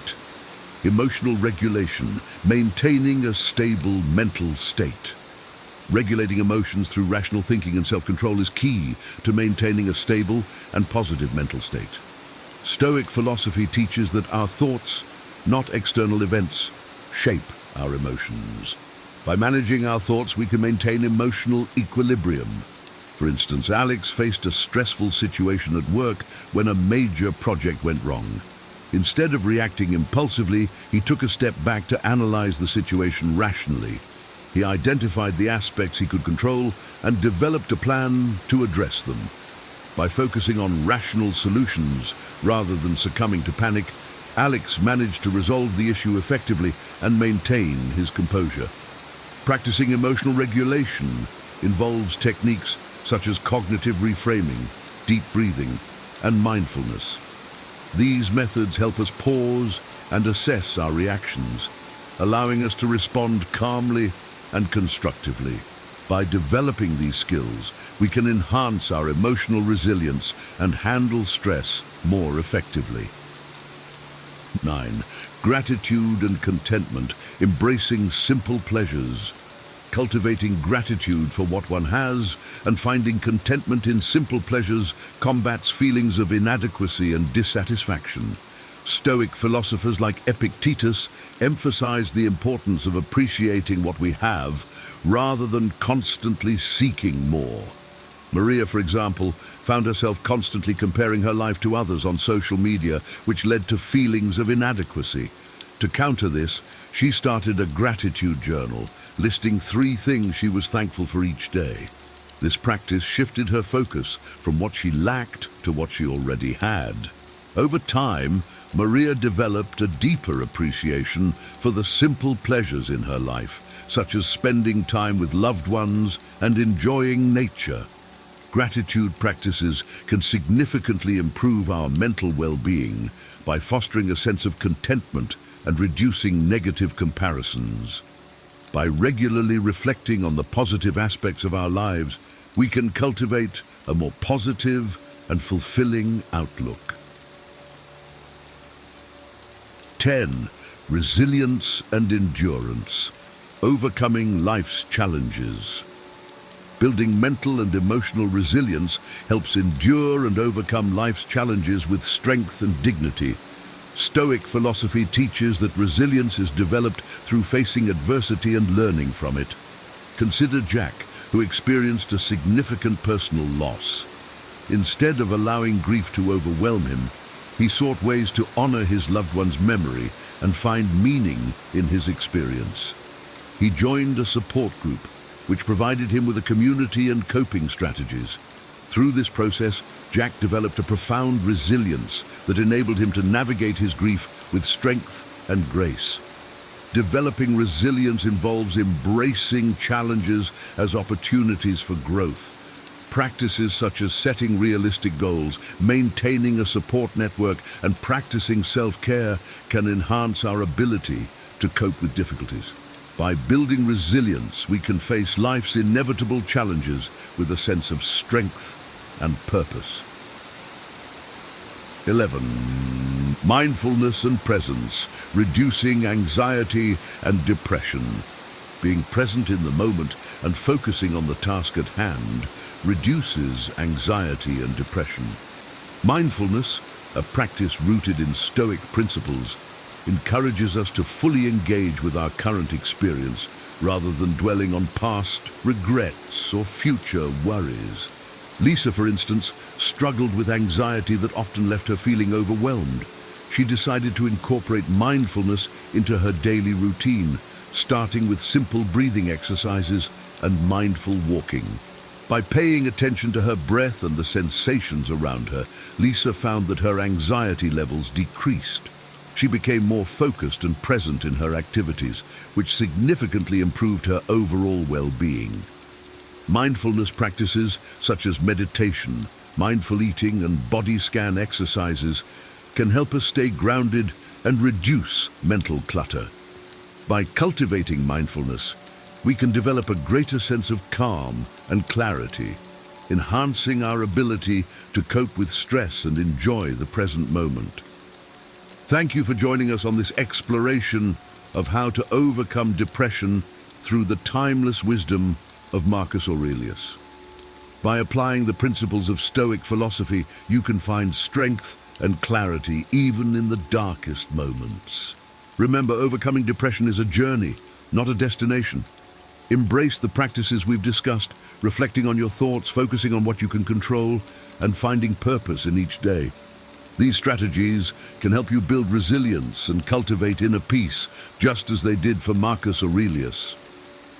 If you found this video helpful, please like, share, and subscribe to Wiser for more insights on living a fulfilled and resilient life. And if you have any thoughts or experiences to share, leave a comment below. We'd love to hear from you. Stay strong, stay wise, and remember, the power to overcome your challenges lies within you. Until next time, take care and keep growing. Here are 10 powerful ways to pull yourself out of depression and start feeling alive again, backed by real examples and practical advice you can use right now. Depression can feel like a heavy fog, making it hard to see a way forward. But what if I told you that a few small changes, like taking just 5 minutes a day to focus on your breathing or stepping outside for a simple walk, could start lifting that fog? These aren't abstract ideas. They're actionable, proven strategies that have helped thousands. Here's the twist. Not all solutions are obvious. Did you know that helping someone else could help you heal faster? Or that limiting social media can do wonders for your mental clarity?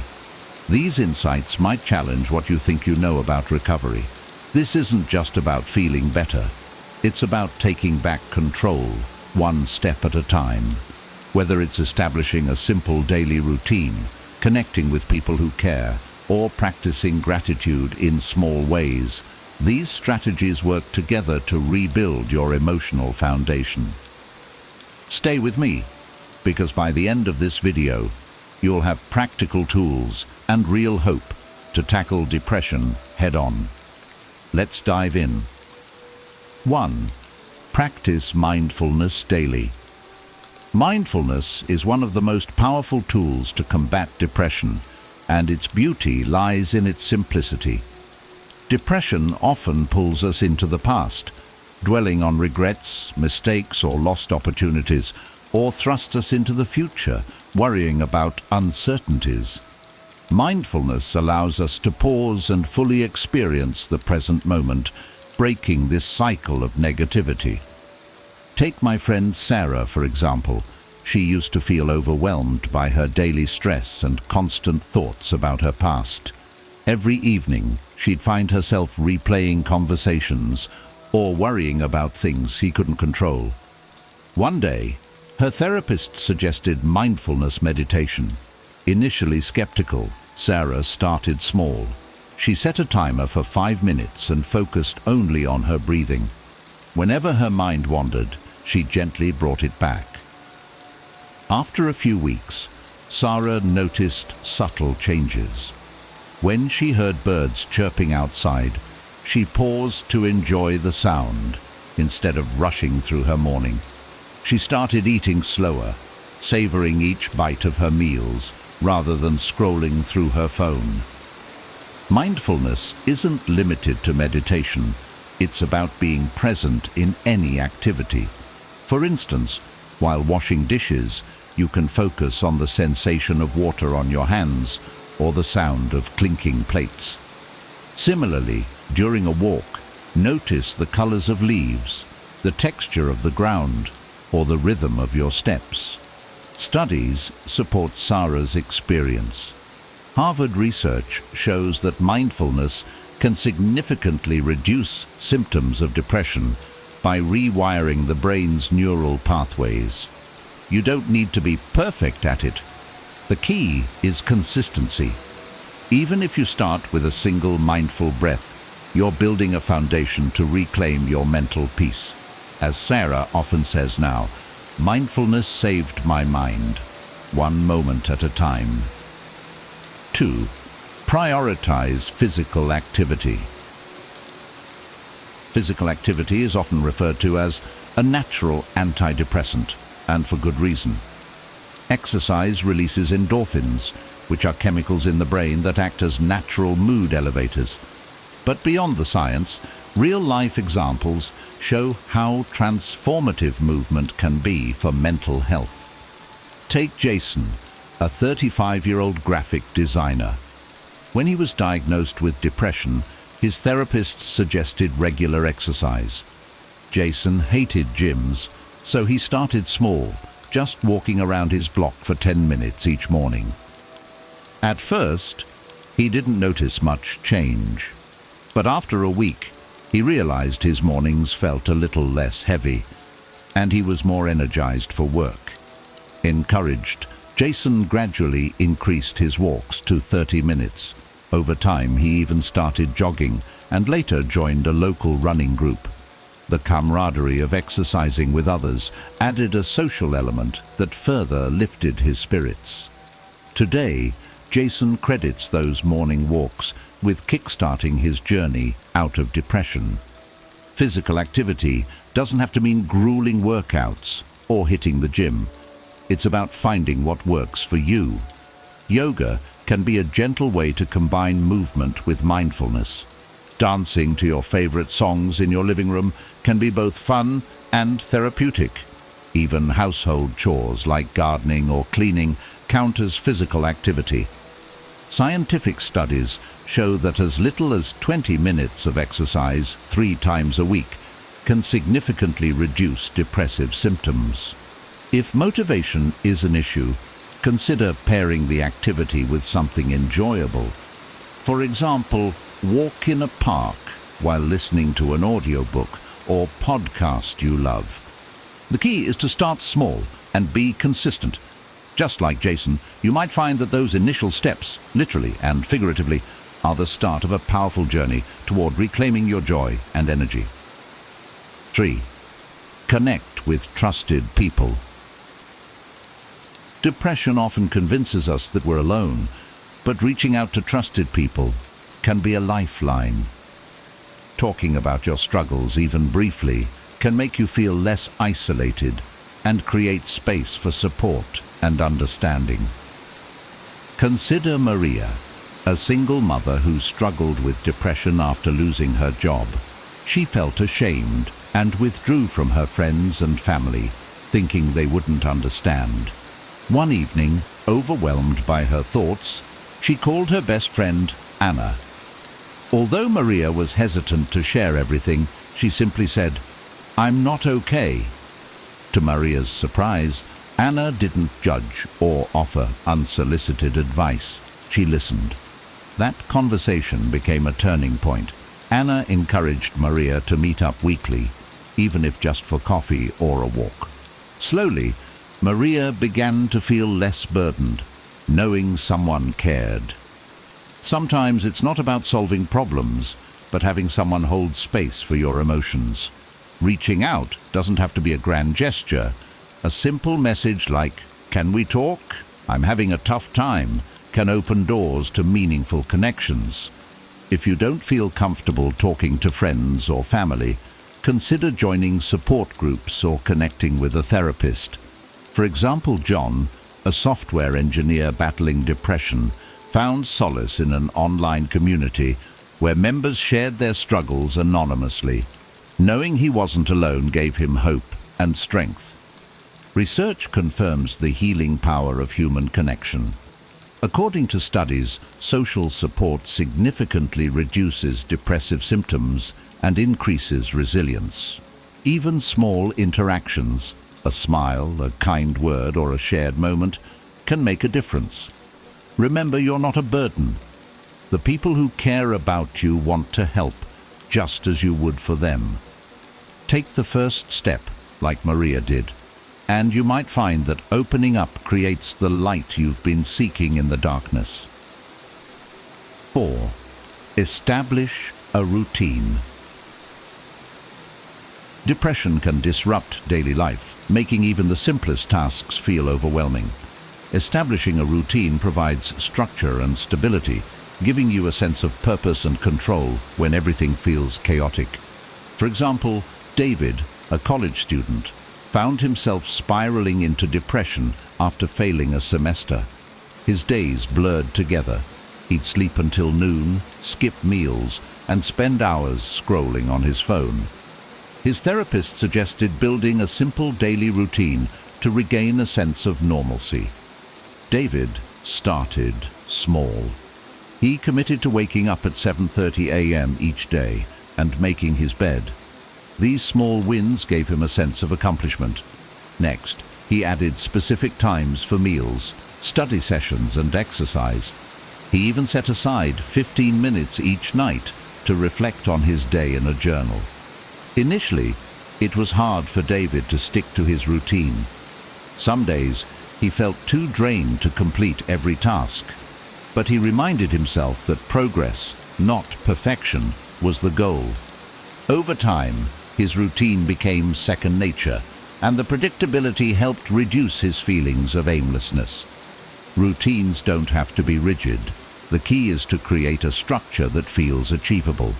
For instance, you might start your day with 3 simple tasks. Make your bed, have a healthy breakfast, and spend 10 minutes doing something calming like reading or stretching. Even if depression makes it hard to stick to your routine every day, showing up for yourself in small ways can create momentum. Research shows that routines can improve mental health by reducing decision fatigue and fostering a sense of achievement. David often says now, "Building a routine gave me back my days and eventually my life." By starting small and being kind to yourself, you too can create a roadmap out of depression.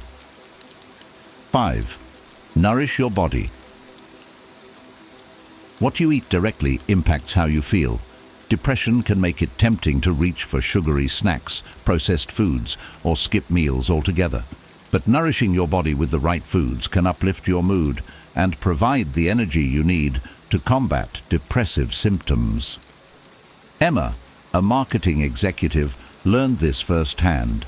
She used to rely on fast food and caffeine during her long workdays, especially when she felt low.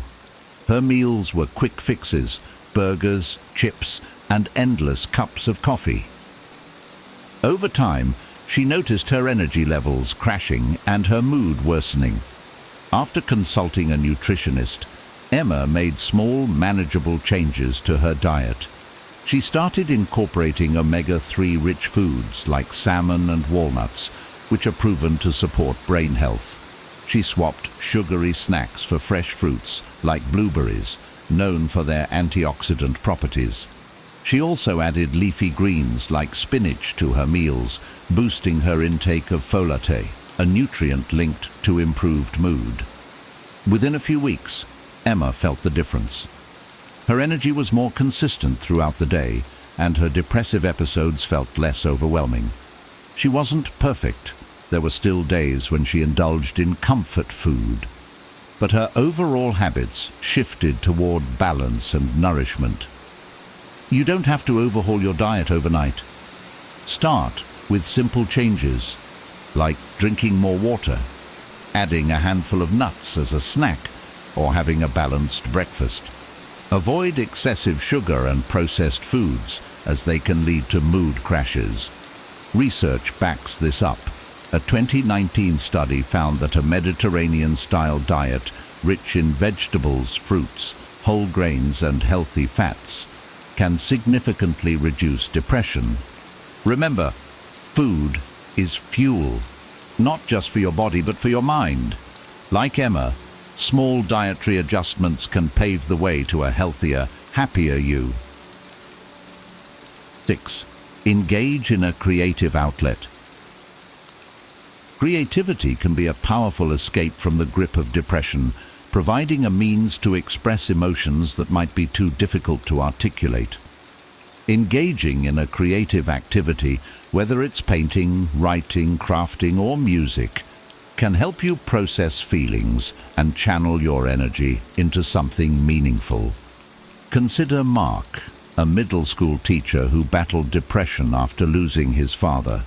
Overwhelmed by grief and unable to open up to anyone, Mark felt stuck in a cycle of sadness and detachment. One evening, while rummaging through a closet, he found an old sketchbook from his college days. Hesitant but curious, he decided to start drawing again. At first, Mark's sketches were simple and unstructured, just random doodles while he listened to music. But as he kept at it, he found himself creating more elaborate drawings that reflected his emotions. A stormy sky represented his anger. A serene forest captured moments of peace. These drawings became a visual diary, helping him process his grief in a way words couldn't. Creative outlets don't have to be traditional art forms. Emily, for example, found baking therapeutic. The process of measuring ingredients, kneading dough, and watching her creations come to life gave her a sense of control and accomplishment during a particularly challenging time. Science supports this approach. Studies show that creative activities reduce stress and increase dopamine levels, which play a role in mood regulation. You don't have to be an artist or a chef. Creativity is personal and doesn't require perfection. Start with something simple. Write a poem, knit a scarf, or even color in a coloring book. Like Mark, You may find that expressing yourself creatively not only relieves depressive symptoms, but also reignites a sense of purpose and joy. 7. Practice gratitude. Depression often clouds our perspective, making it hard to see the positives in life. Practicing gratitude can help shift your focus from what's wrong to what's right, even in small ways. By acknowledging the good things, no matter how minor, you can reframe your outlook and reduce depressive symptoms. Take Lisa, a corporate lawyer who fell into depression after a stressful year at work. Her therapist suggested starting a gratitude journal. Skeptical at first, Lisa decided to give it a try. Each night before bed, she wrote down 3 things she was grateful for. The first few entries were simple. I had a good cup of coffee today, the sunset was beautiful, and I finished my work without overtime. Over time, Lisa found herself noticing more positive moments throughout the day, knowing she'd need to write about them later. This small habit shifted her mindset from focusing on her stress to appreciating life's everyday joys. Gratitude isn't just about journaling. It can be expressed in different ways. For example, John, a college student battling depression, started texting a friend or family member each day to thank them for something specific, like their support or a kind gesture. The responses he received deepened his connections and reminded him that he wasn't alone. Research supports the benefits of gratitude. Studies show that regularly practicing gratitude can increase happiness and reduce symptoms of depression by fostering a sense of appreciation and perspective. If writing or texting feels like too much, start mentally listing 3 things you're grateful for when you wake up or before you sleep. Like Lisa, you may find that even in the darkest times, gratitude is a light that can guide you toward healing. 8. Limit social media use. Social media, while a tool for connection, can often exacerbate feelings of inadequacy and loneliness, especially when you're battling depression. The curated highlight reels of others' lives can make you compare your worst moments to someone else's best, deepening the sense of despair. Emily, a 27-year-old designer, discovered this firsthand. After a breakup, she found herself scrolling endlessly through Instagram, seeing happy couples and picture-perfect vacations. It only made her feel worse. Her therapist suggested a 7-day social media detox to break the habit. Reluctantly, Emily removed social apps from her phone and replaced that time with activities like reading and journaling. By the end of the week, she felt lighter and more present in her daily life. Encouraged, she reinstalled the apps, but set boundaries. No more than 30 minutes a day, and no social media in the first hour after waking or before bed. For others, limiting social media can mean unfollowing accounts that trigger negative feelings, or using features to mute posts without unfriending people. John, a college student, replaced scrolling with a healthier habit, going for short walks or calling a friend when he felt tempted to pick up his phone. Studies confirm the negative effects of excessive social media use on mental health. A University of Pennsylvania study found that reducing social media time to 30 minutes a day significantly lowers depression and loneliness. If a complete detox feels daunting, start small. Designate tech-free hours or try apps that monitor and limit screen time. Like Emily, you might find that stepping away from the virtual world allows you to focus on the real one and on the moments that truly matter. 9. Seek professional help. Depression can feel overwhelming, and sometimes self-help strategies aren't enough. Seeking professional help is a brave and essential step toward healing. Therapists, counselors, and psychiatrists are trained to provide tools and treatments tailored to your needs, offering support that can make a significant difference. Consider Alex, a 42-year-old accountant who struggled with severe depression after losing his job. He initially resisted therapy, believing he should tough it out on his own. But as his symptoms worsened, loss of appetite, insomnia, and constant fatigue, his wife encouraged him to see a therapist. Alex began weekly sessions with a cognitive behavioral therapist who helped him identify and challenge his negative thought patterns.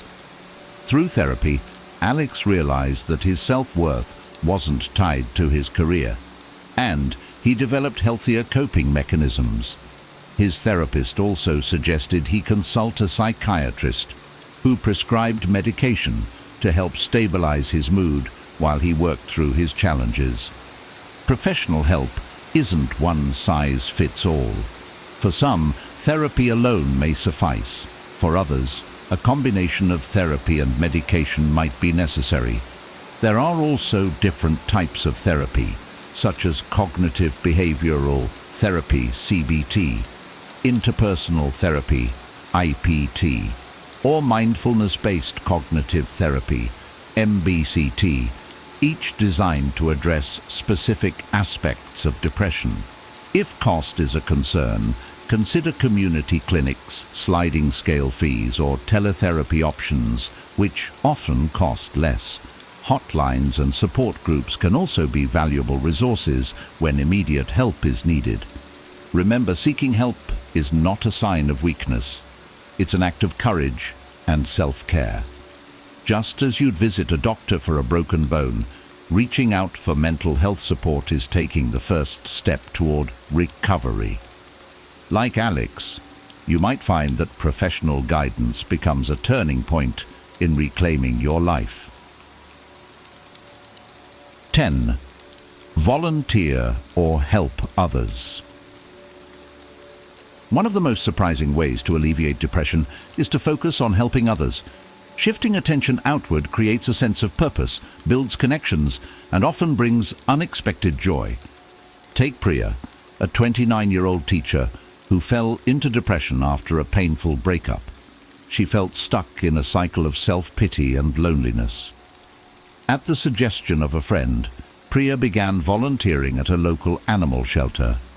Initially, it was just a way to fill her weekends, but as she spent time caring for abandoned animals, she noticed a change in herself. Walking dogs, cleaning kennels, and seeing animals find new homes gave Priya a sense of accomplishment.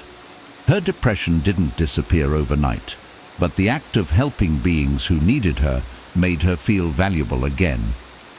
Helping others doesn't always require a formal commitment.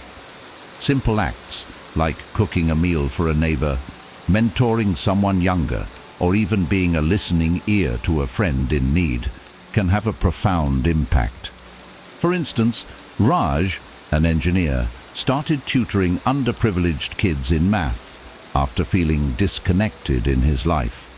Seeing the children succeed gave him a sense of fulfillment he hadn't felt in years. Research backs up these experiences. Studies show that acts of kindness and volunteering not only boost the well-being of the recipient, but also enhance the giver's mental health by activating the brain's reward systems. If you're unsure where to start, think about causes that resonate with you. Love animals? Volunteer at a shelter? Enjoy gardening? Join a community project. Even online opportunities like mentoring or supporting a charity can make a difference. As Priya often reflects, when I started helping others, I unknowingly helped myself. It reminded me that even in my darkness, I could be a light for someone else. Depression can feel like an insurmountable challenge, but the truth is, even the smallest steps can lead to big changes. Whether you choose to practice mindfulness, start a gratitude journal, or reconnect with loved ones, These strategies can help you reclaim your life, one day at a time. If you found these 10 powerful ways helpful, don't keep them to yourself. Share this video with someone who might need it. And if you haven't already, hit the like button to let us know this content resonated with you. Don't forget to subscribe for more actionable advice to improve your life and boost your mental well-being. I'd love to hear your thoughts and takeaways. What resonated with you the most? Have you tried any of these strategies, or do you have others to share? Drop your comments below and let's start a conversation. Remember, you're not alone in this. You have the strength to overcome, and every step forward matters. See you in the next video. Once upon a time, in an ancient village nestled near a mountain range, there lived a young man named Kaito. He was known for his creativity and resilience, but beneath his optimistic exterior, Kaito felt trapped by invisible chains. His dreams of success in his work and relationships seemed perpetually out of reach. One evening, after a particularly exhausting day in the fields, Kaito found himself wandering a secluded mountain path. The air was crisp, carrying the scent of pine and cherry blossoms, and the path led him to a small temple bathed in twilight. There sat an elderly Zen master named Hiroshi, quietly tending to a bonsai tree. Hiroshi had a reputation for helping people discover clarity and purpose. Drawn to the master's serene presence, Kaito approached cautiously. "Master Hiroshi," he said, bowing deeply, "I feel lost. My ambitions are clear, but something within me holds me back. How can I overcome this?" Hiroshi looked up, his eyes crinkling with a kind smile. "Sit with me, young man. Let us unravel the chains together." Kaito sat cross-legged on the soft grass, and Hiroshi began to speak. "To move forward, you must first let go. There are 10 habits binding you, like weeds choking a blossoming flower. Let me tell you clearly what they are." Hiroshi placed his hands on his knees and began. "The first habit is complaining. Complaining is like standing in a sinking boat and focusing on the holes instead of finding a way to plug them. It drains your energy and keeps you stuck in the problem. Instead, practice gratitude.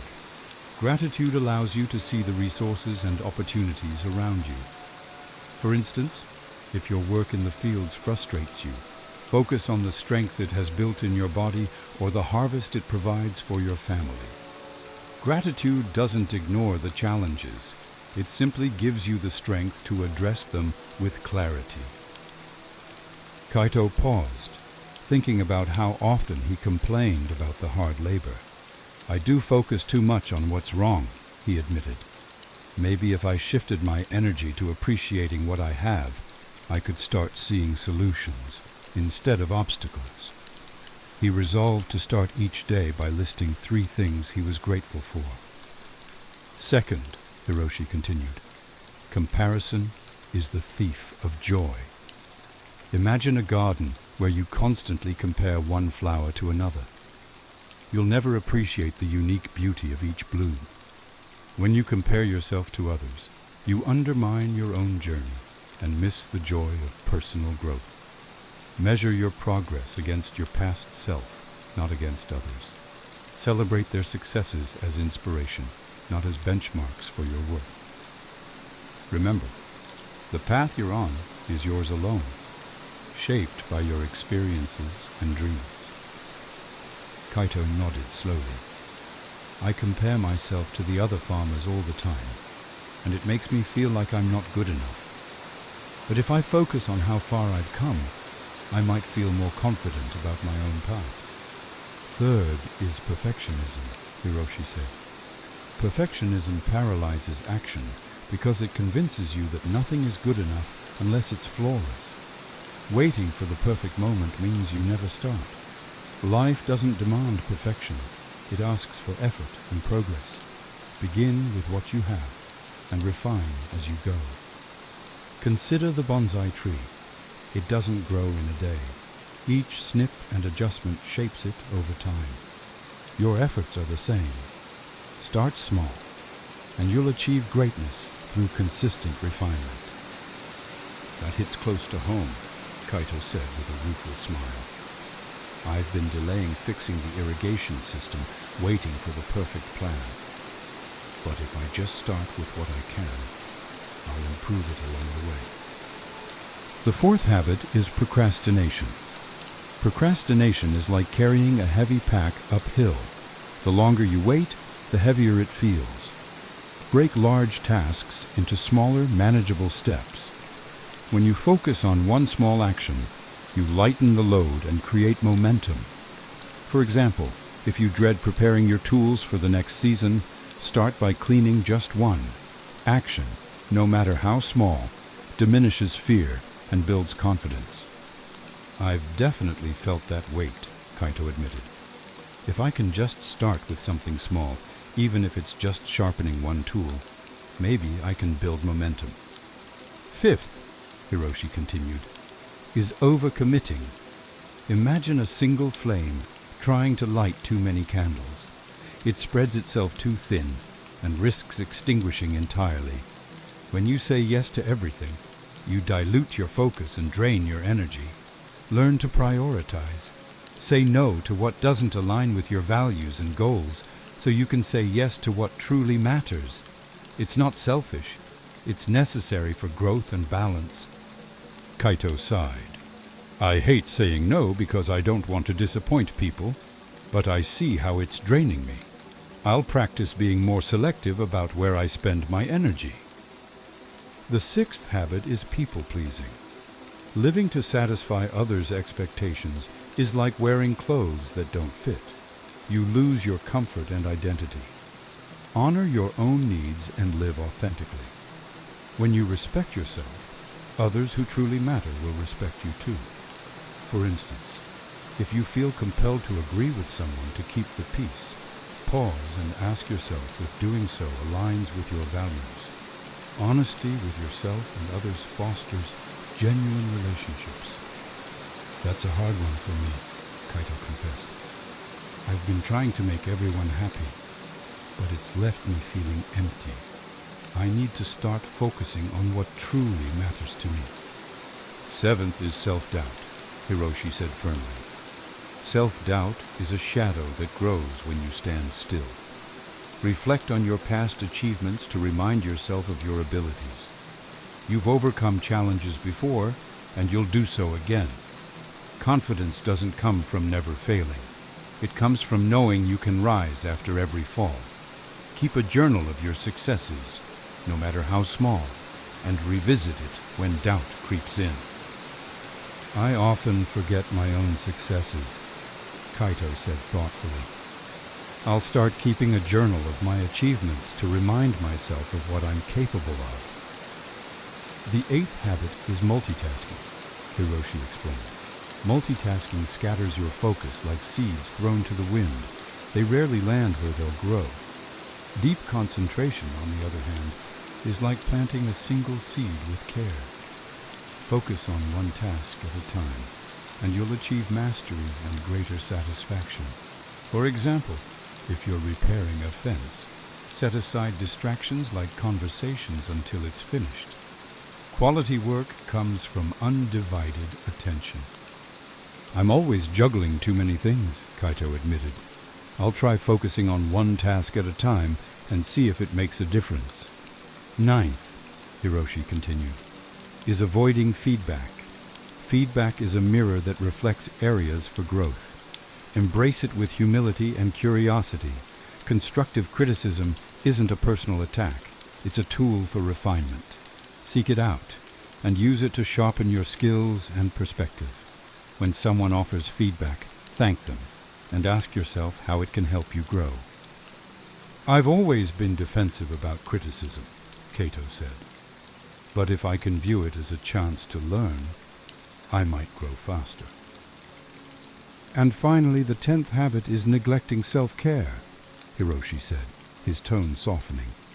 Self-care is not indulgence, it's sustenance. Imagine trying to draw water from an empty well. You cannot give your best to others or your goals if you're depleted. Prioritize rest, nourishment, and activities that rejuvenate your spirit. Whether it's a walk in nature, a moment of meditation, or simply enjoying a cup of tea, these small acts restore balance and energy. I've been burning the candle at both ends, Kaito admitted. I'll start setting aside time each day to recharge, even if it's just a short walk or quiet meditation. Kaito took a deep breath, feeling both humbled and enlightened. Thank you, Master Hiroshi. Your words resonate deeply. I will strive to let go of these habits. Hiroshi smiled warmly. The journey will not be easy, but every step you take will bring you closer to freedom. Remember, transformation begins with awareness and is sustained through action. The moon had risen high by the time their conversation ended. Kaito felt lighter, as if a great burden had been lifted. Bowing deeply, he said, "I will not forget your lessons, Master." In the weeks that followed, Kaito applied Hiroshi's teachings. He began each day with gratitude, set boundaries, and tackled his goals with imperfect but determined steps. Slowly, his life transformed. Opportunities blossomed, relationships deepened, and peace replaced his inner turmoil. Word of Kaito's transformation spread, and others sought him out for advice. Remembering Hiroshi's guidance, Kaito shared what he had learned, becoming a beacon of hope for those ready to release their own weeds. And so, the story of Kaito and the 10 Habits reminded all who heard it that within each of us lies the power to cultivate success, one thoughtful step at a time. Have you ever found yourself brimming with ideas and ambitions, only to see them fizzle out after a few weeks? Do you often start projects with enthusiasm, but struggle to maintain the momentum needed to see them through? If so, you're not alone. Many people grapple with the challenge of consistency, knowing deep down that they have more to give, more to achieve, and more to experience in this life, but feeling unable to sustain the actions required to reach their full potential. Consistency is the secret ingredient that transforms fleeting efforts into enduring success. It's not about grand gestures or bursts of intense activity, but about the steady, disciplined actions taken day in and day out. In the words of Jim Rohn, success is nothing more than a few simple disciplines practiced every day. This seemingly simple yet profoundly powerful truth is what separates those who merely dream from those who achieve.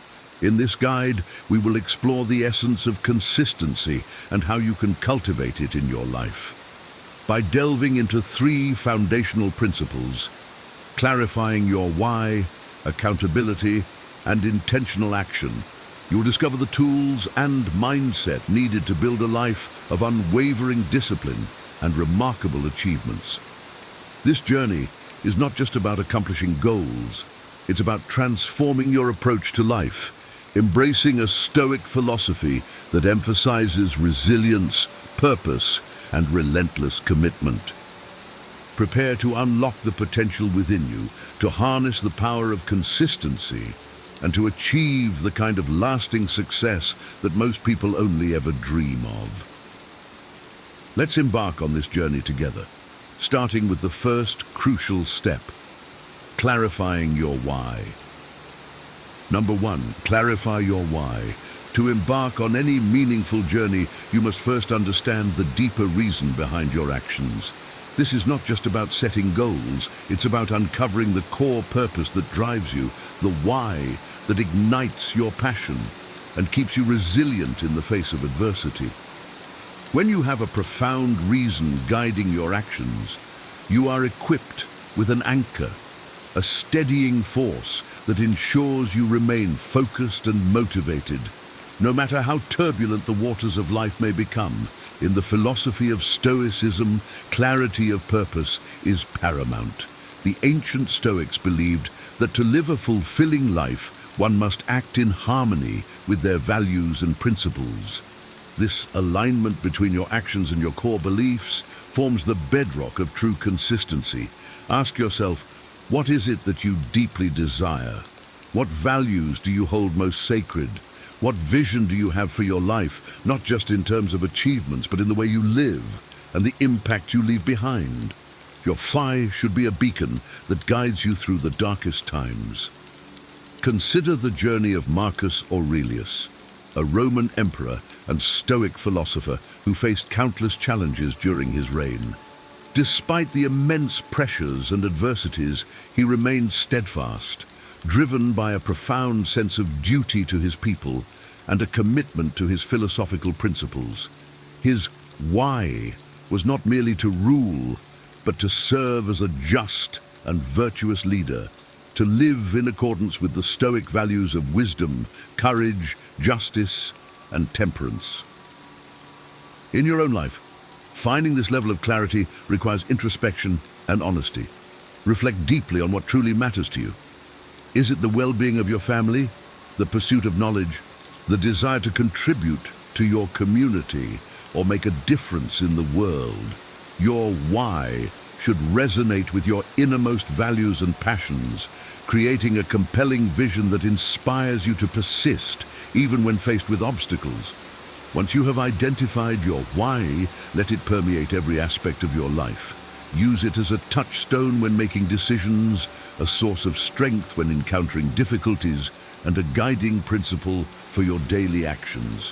When your efforts are aligned with this deeper purpose, consistency becomes not just a discipline, but a natural expression of your commitment to your values.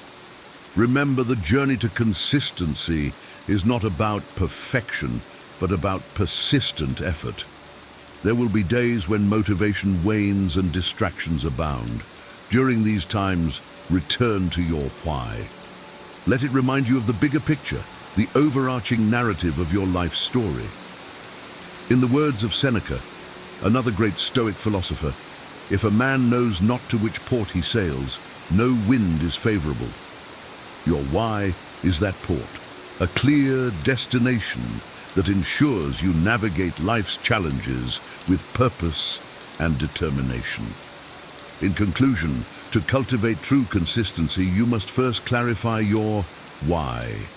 This deep, compelling reason will sustain you through challenges, providing the motivation and alignment needed to persist in your efforts. Let your why be the foundation upon which you build your daily actions, ensuring that every step you take is in harmony with your core values and ultimate vision. Number 2, accountability. Once you have clarified your why, the next critical step is to establish a robust system of accountability. In the pursuit of consistency, accountability serves as a crucial mechanism to keep you on track, ensuring that your actions align with your goals and values. By involving others in your journey, you create a support network that not only motivates you, but also holds you responsible for your commitments. Accountability is a principle deeply rooted in Stoicism. The Stoics understood the importance of community and mutual support in maintaining personal discipline. Marcus Aurelius, in his Meditations, often reflected on the influence of his mentors, peers, and the people around him. He acknowledged that while self-discipline is vital, the guidance and encouragement of others can significantly enhance one's ability to remain consistent. To build a system of accountability, start by identifying individuals who can support you in your journey. These could be mentors, coaches, trusted friends, or family members who understand your goals and values. The key is to choose people who will challenge you to stay true to your commitments, offer constructive feedback, and celebrate your successes.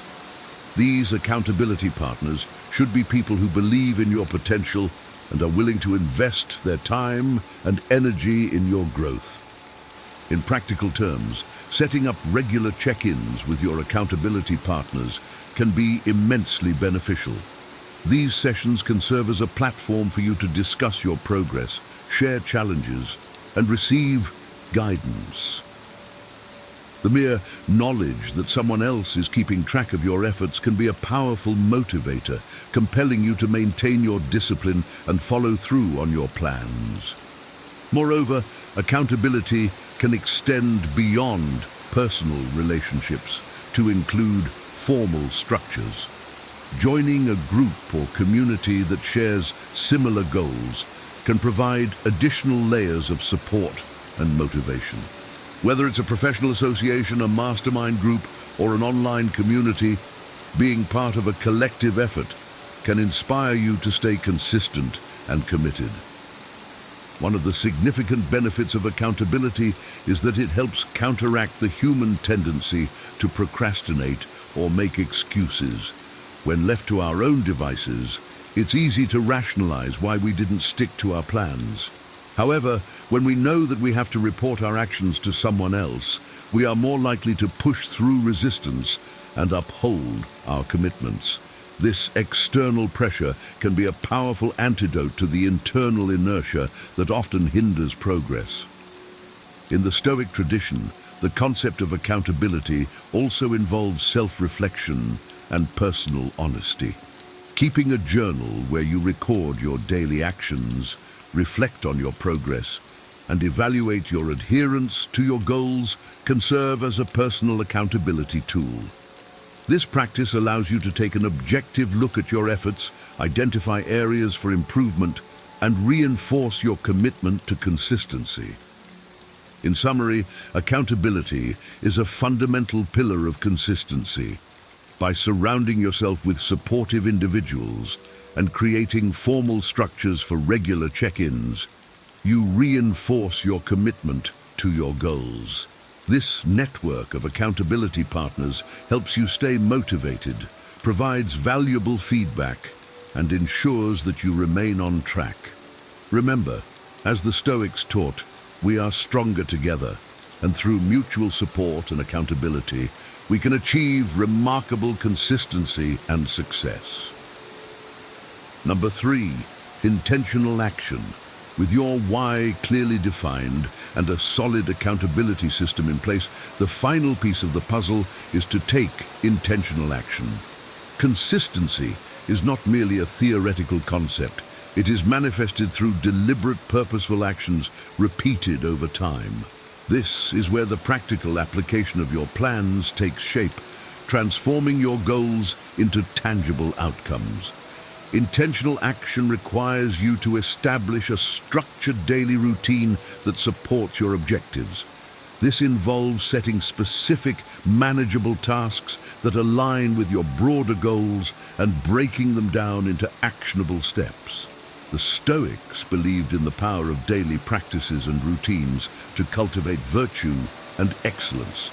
By embedding consistency into your daily life, you create a framework that ensures continuous progress, regardless of external circumstances.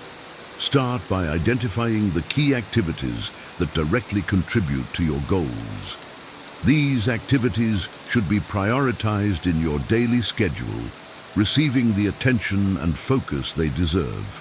For instance, if your goal is to improve your physical health, dedicate time each day for exercise, meal planning, and rest. If your aim is professional development, allocate periods for learning, networking, and skill building. The specificity of your actions is crucial. Vague intentions rarely translate into consistent behaviors. To enhance the effectiveness of your daily routine, leverage the power of habits.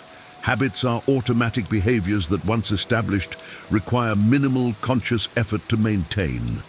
By transforming your intentional actions into habits, you reduce the mental load associated with decision-making and increase the likelihood of sustained effort. The Stoics, too, emphasized the importance of habituation in their teachings, advocating for the cultivation of positive habits that reinforce virtue and resilience. A practical approach to habit formation involves starting small and gradually building up. Begin with manageable actions that are easy to integrate into your daily routine. For example, If you aim to write every day, start with just 5 minutes of writing each morning. As this habit becomes ingrained, incrementally increase the duration and complexity of the task. This method ensures that the new behavior is sustainable and less likely to be abandoned due to overwhelm. Another effective strategy is habit stacking, where you pair a new habit with an existing one. This technique leverages the power of your current routines to introduce new behaviors seamlessly. For instance, if you already have a habit of drinking coffee every morning, you could use this time to also review your goals for the day or engage in a brief meditation session. By linking new actions to established routines, you create a supportive environment for consistency. In addition to habits, maintaining flexibility in your approach is essential. Life is unpredictable, and rigid plans can easily be derailed by unforeseen events. A Stoic mindset involves accepting the variability of life and adapting your actions accordingly. If a particular task cannot be completed as planned, find alternative ways to stay on course. This adaptability ensures that temporary setbacks do not lead to a complete abandonment of your goals. To reinforce your intentional actions, regularly review and adjust your routines. Reflect on what is working well and identify areas for improvement. This ongoing evaluation allows you to fine-tune your approach, ensuring that your actions remain aligned with your goals and values. The Stoics practice daily self-examination, a process of reflecting on their actions and intentions to cultivate wisdom and virtue. Incorporate this practice into your routine to maintain a clear focus on your path to consistency.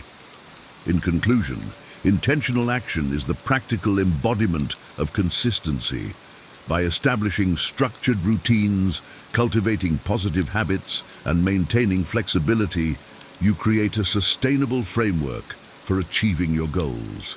This deliberate approach, rooted in Stoic principles, ensures that your efforts are focused, purposeful, and resilient in the face of challenges.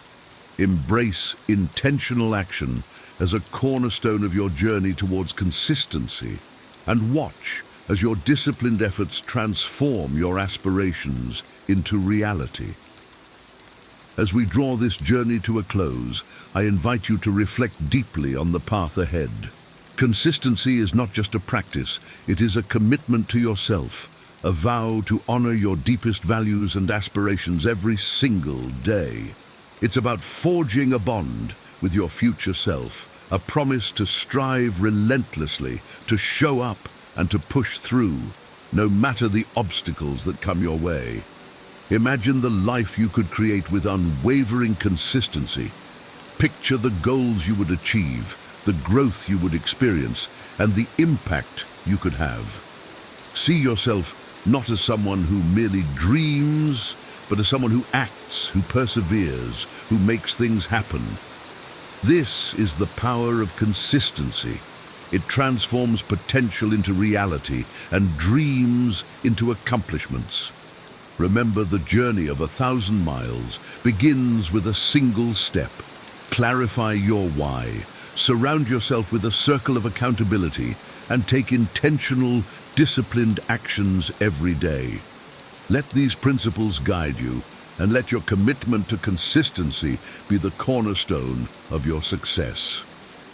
In the Stoic tradition, we find wisdom in the face of adversity, strength in the pursuit of virtue, and serenity in the acceptance of life's challenges. Embrace these teachings as you navigate your path.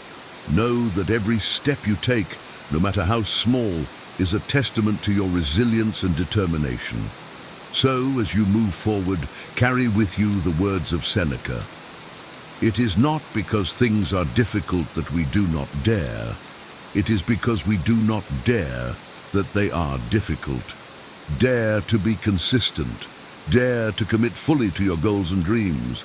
Dare to live a life of purpose, passion, and profound fulfillment. Thank you for embarking on this journey. May your path be illuminated with clarity, fortified with discipline, and enriched with the unwavering pursuit of your true potential. The future is yours for the taking.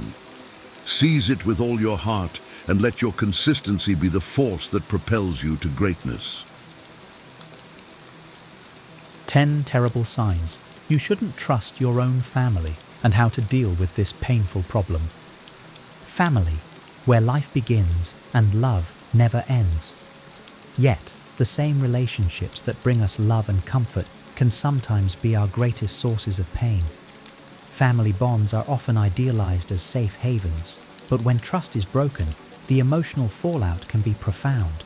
Trust is the invisible thread that holds families together, creating a foundation of security, mutual understanding, and emotional well-being. Without it, even the closest relationships can unravel, leaving behind feelings of betrayal and disillusionment. Why trust matters in families.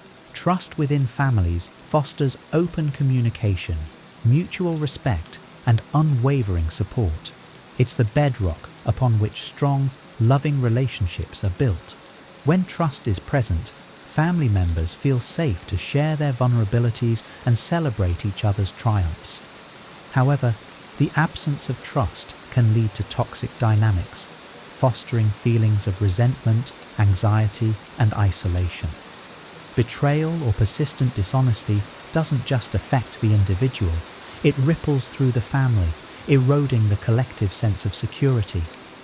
This video explores the importance of recognizing red flags in family relationships that might signal deeper trust issues. Identifying these signs can empower you to address toxic patterns, protect your emotional well-being, and foster healthier connections, even in challenging circumstances. 1. Consistent dishonesty. Trust is the foundation of any healthy relationship, and this is especially true within families. When family members are consistently dishonest, it shakes the very core of these bonds. Dishonesty in a family isn't always about monumental lies. Sometimes it's the accumulation of smaller, persistent untruths that creates an environment of mistrust. Over time, this behavior erodes the sense of safety and reliability that should define familial relationships. Imagine a sibling who hides financial struggles, repeatedly downplaying the severity of their situation until it spirals out of control and impacts everyone involved. Or consider a parent who withholds important family information such as health concerns or financial difficulties under the guise of protecting others. These actions may be well-intentioned, but the result is often confusion, frustration, and a breakdown of trust. Dishonesty also breeds insecurity.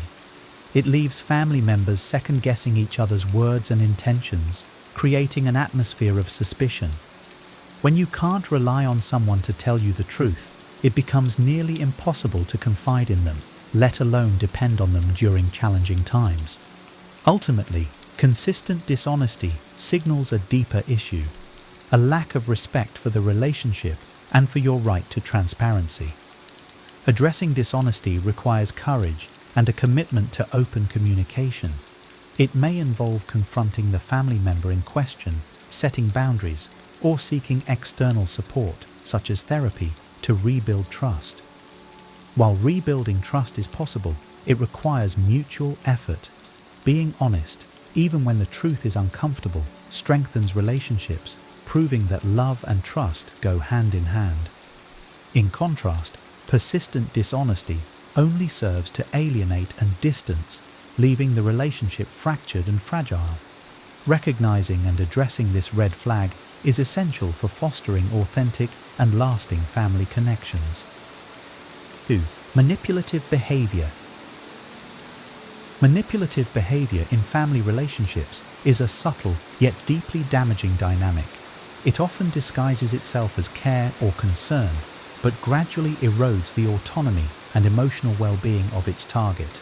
Manipulation can take many forms, including guilt-tripping, shaming, or emotional blackmail, and it thrives in the close-knit environment of family where emotions run deep.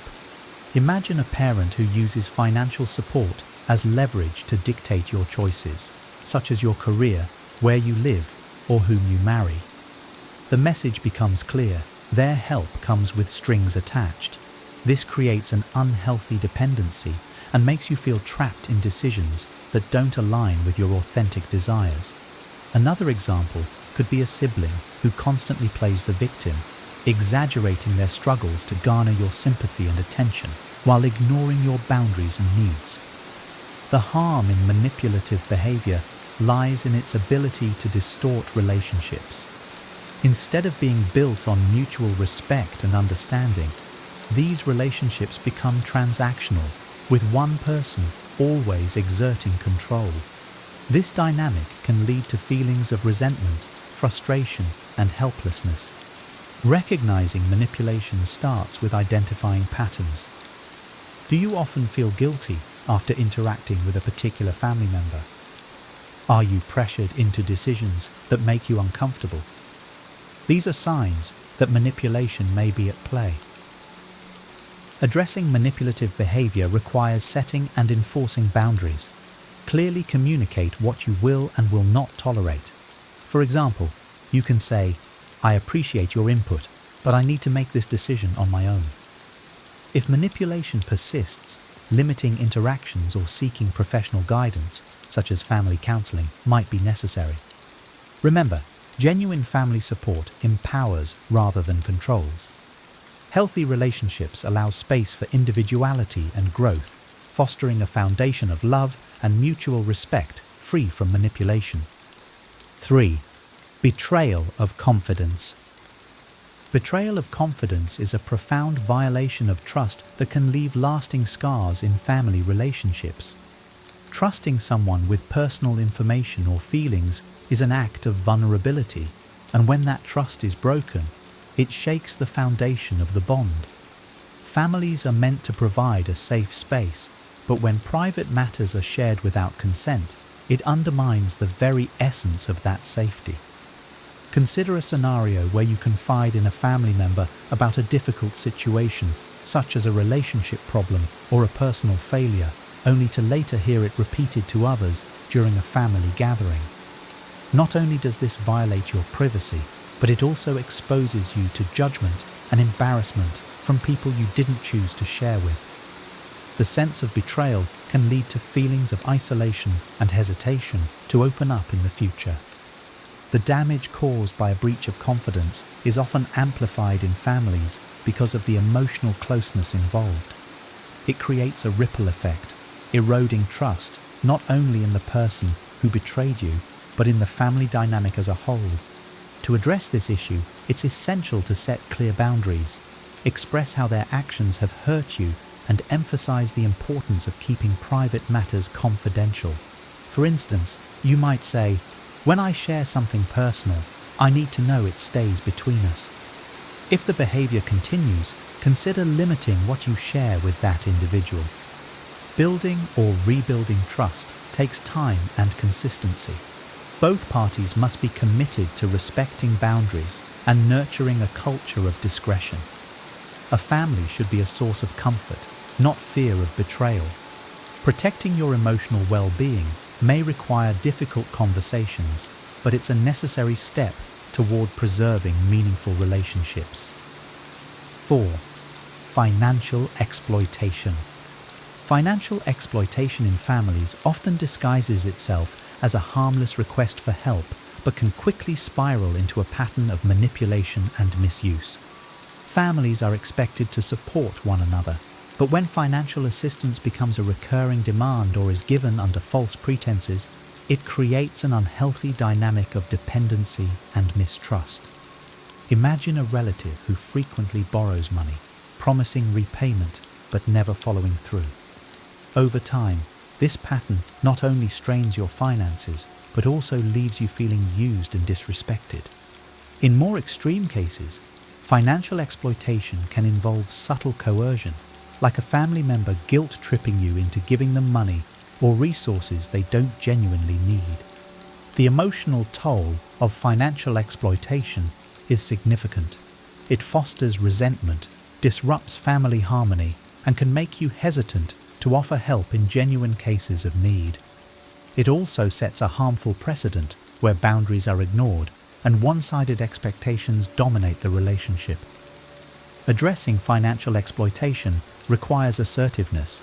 Clearly communicate your boundaries, such as stating, "I can't lend you money anymore, but I'm happy to help you budget or find resources." Sticking to these limits can be challenging, especially if guilt is leveraged against you, but it's necessary for maintaining healthy relationships. In some cases, professional guidance may be beneficial. Financial counseling or mediation can help navigate these sensitive situations without escalating tensions. Remember, supporting family doesn't mean tolerating exploitation. Healthy family dynamics should respect each member's autonomy and well-being, including their financial stability. 5. Lack of support during crises. Families are often seen as a pillar of support during life's most challenging moments. However, when family members fail to show up emotionally or physically during crises, it signals a troubling lack of reliability. This absence can leave you feeling abandoned and questioning the strength of your familial bonds. Picture a situation where you're going through a medical emergency or a significant life upheaval, such as losing a job. You expect your family to rally around you, but instead, they prioritize their own needs or dismiss the gravity of your situation. For instance, a sibling who chooses to ignore your request for help, or a parent who offers superficial support instead of genuine assistance. This lack of care not only exacerbates your struggle, but also creates emotional wounds that are hard to heal. The impact of this neglect extends beyond the immediate crisis. It fosters resentment and a sense of imbalance in the relationship, as you realize the support you offer may not be reciprocated when you need it most. Over time, this dynamic can erode the trust and intimacy that families are meant to provide. To address this, communicate your needs clearly during difficult times. For example, say, "I really need your support right now. Can you help with this specific task?" If support remains absent, reassess the relationship and consider leaning on friends or professional networks that can provide the care you need. While family support is invaluable, it shouldn't be your sole source of help. Building a broader support system can alleviate some of the pressure and prevent disappointment. Ultimately, healthy family dynamics are rooted in mutual care and reliability, not selective support based on convenience. 6. Frequent gossiping. Gossiping within families might seem harmless at first, but it often creates divisions and mistrust over time. When family members discuss your personal life or struggles with others behind your back, it can feel like a betrayal of confidence and respect. Gossip often distorts facts, exaggerating situations and amplifying conflicts that could otherwise be resolved privately. Imagine discovering that a sibling has been sharing details about your financial struggles or personal challenges with extended family members, framing them as juicy tidbits for entertainment rather than respecting your privacy. This not only damages your reputation, but also undermines your trust in that person. Over time, you may begin to question whether your conversations are safe or if they'll become fodder for the next family gathering. The effects of gossip extend beyond individual relationships. It creates an environment of insecurity where family members hesitate to open up, fearing that their vulnerabilities will be exposed.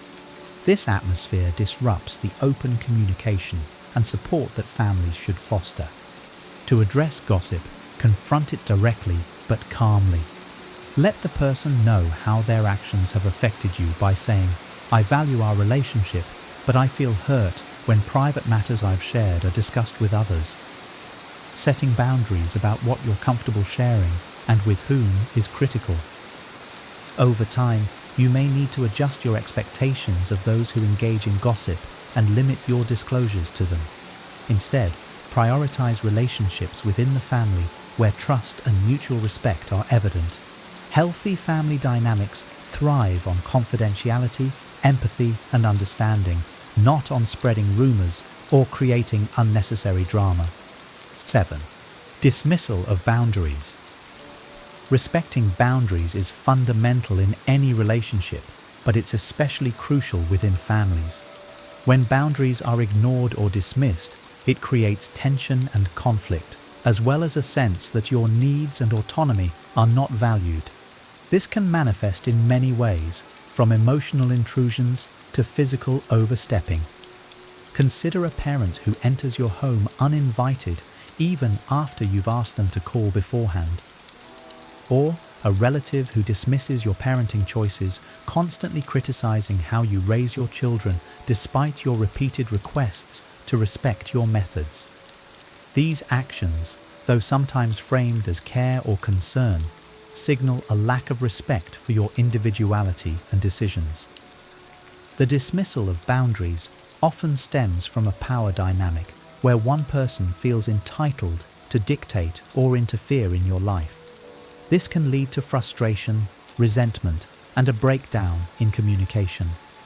When your boundaries are routinely ignored, it also becomes harder to trust that person with more significant aspects of your life. To handle this, clearly communicate your limits. For instance, say, "I appreciate your concern, but this is a decision I need to make for myself. Please respect that." Consistency is key. Enforcing boundaries each time they're crossed reinforces their importance. If the behavior persists, you may need to limit interactions with the person or seek external support, such as counseling, to mediate the situation. Healthy families respect each other's autonomy and choices, understanding that boundaries are not barriers to love, but foundations for mutual respect. 8. Favoritism or unfair treatment. Favoritism within families can deeply wound relationships, creating feelings of inadequacy, resentment, and alienation among those who are overlooked. While families are expected to nurture and celebrate each member equally, showing clear preference for one individual over others undermines these values and can fracture familial bonds. Imagine a parent who consistently praises one sibling's achievements while neglecting or even belittling another's efforts. Over time, the overlooked sibling may begin to feel unworthy, questioning their self-worth and value within the family. Similarly, unfair treatment can manifest in how responsibilities are distributed. One child may shoulder more family duties, while another receives privileges without contributing equally. Favoritism often stems from unconscious biases or cultural norms, but its impact is long-lasting. It not only strains the relationships between siblings, but can also affect the connection between parents and children. The child who feels neglected may withdraw emotionally, fostering a cycle of miscommunication and misunderstanding. Addressing favoritism requires courage and honest dialogue. If you're the one affected, share your feelings respectfully but assertively. For instance, you might say, "I've noticed that my efforts often go unacknowledged and it makes me feel undervalued." For parents or family members, becoming aware of unintentional biases and making conscious efforts to treat everyone equitably is essential. In situations where favoritism persists, despite efforts to address it, focusing on your personal growth and seeking support outside the family can help maintain emotional balance. Healthy families thrive on fairness and inclusivity, where every member feels seen, valued, and equally loved. 9. Emotional or physical abuse. Emotional or physical abuse within families is one of the most devastating breaches of trust and safety. While families are expected to be a source of love and protection, abusive behaviors shatter that expectation, leaving victims feeling vulnerable, isolated, and unworthy of love. Abuse can take many forms, from harsh words and constant criticism to intimidation and physical harm. Imagine a relative who consistently demeans you with insults or undermines your self-esteem by pointing out perceived flaws in front of others. Worse, consider a family member who uses physical aggression, throwing objects, grabbing you forcefully, or threatening harm to assert control during disagreements. These behaviors are not only damaging in the moment, but can have long-lasting effects on your mental and emotional health. The harm caused by abuse often leads to self-doubt, anxiety, and depression. It creates an environment of fear where open communication and trust are impossible. Victims may also struggle with guilt or confusion, feeling trapped by cultural or societal expectations to maintain family unity at all costs. Addressing abuse starts with recognizing it as unacceptable, no matter the context. If you're experiencing abuse, prioritize your safety and well-being. This may mean seeking support from trusted friends, counselors, or advocacy organizations.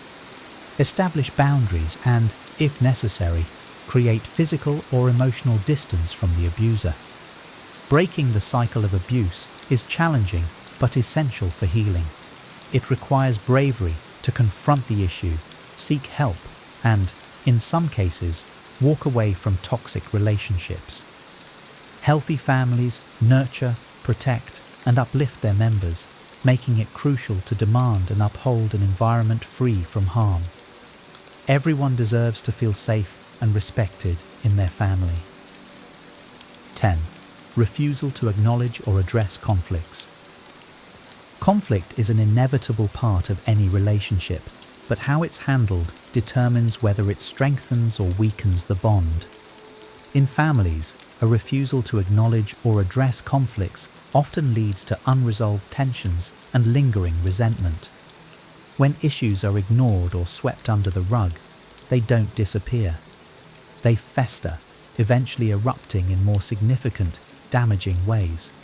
Consider a family member who consistently avoids discussing past grievances, shutting down conversations with phrases like, "Let's not dwell on the past," or "It's not a big deal." While this avoidance may feel like keeping the peace, it prevents meaningful resolution and understanding.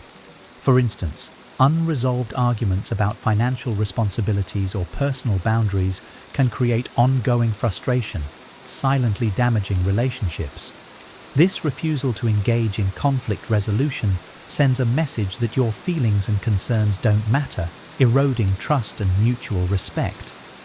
It also perpetuates a cycle where similar issues arise repeatedly, each time compounding the emotional toll. Addressing this requires open communication and a willingness to confront uncomfortable truths.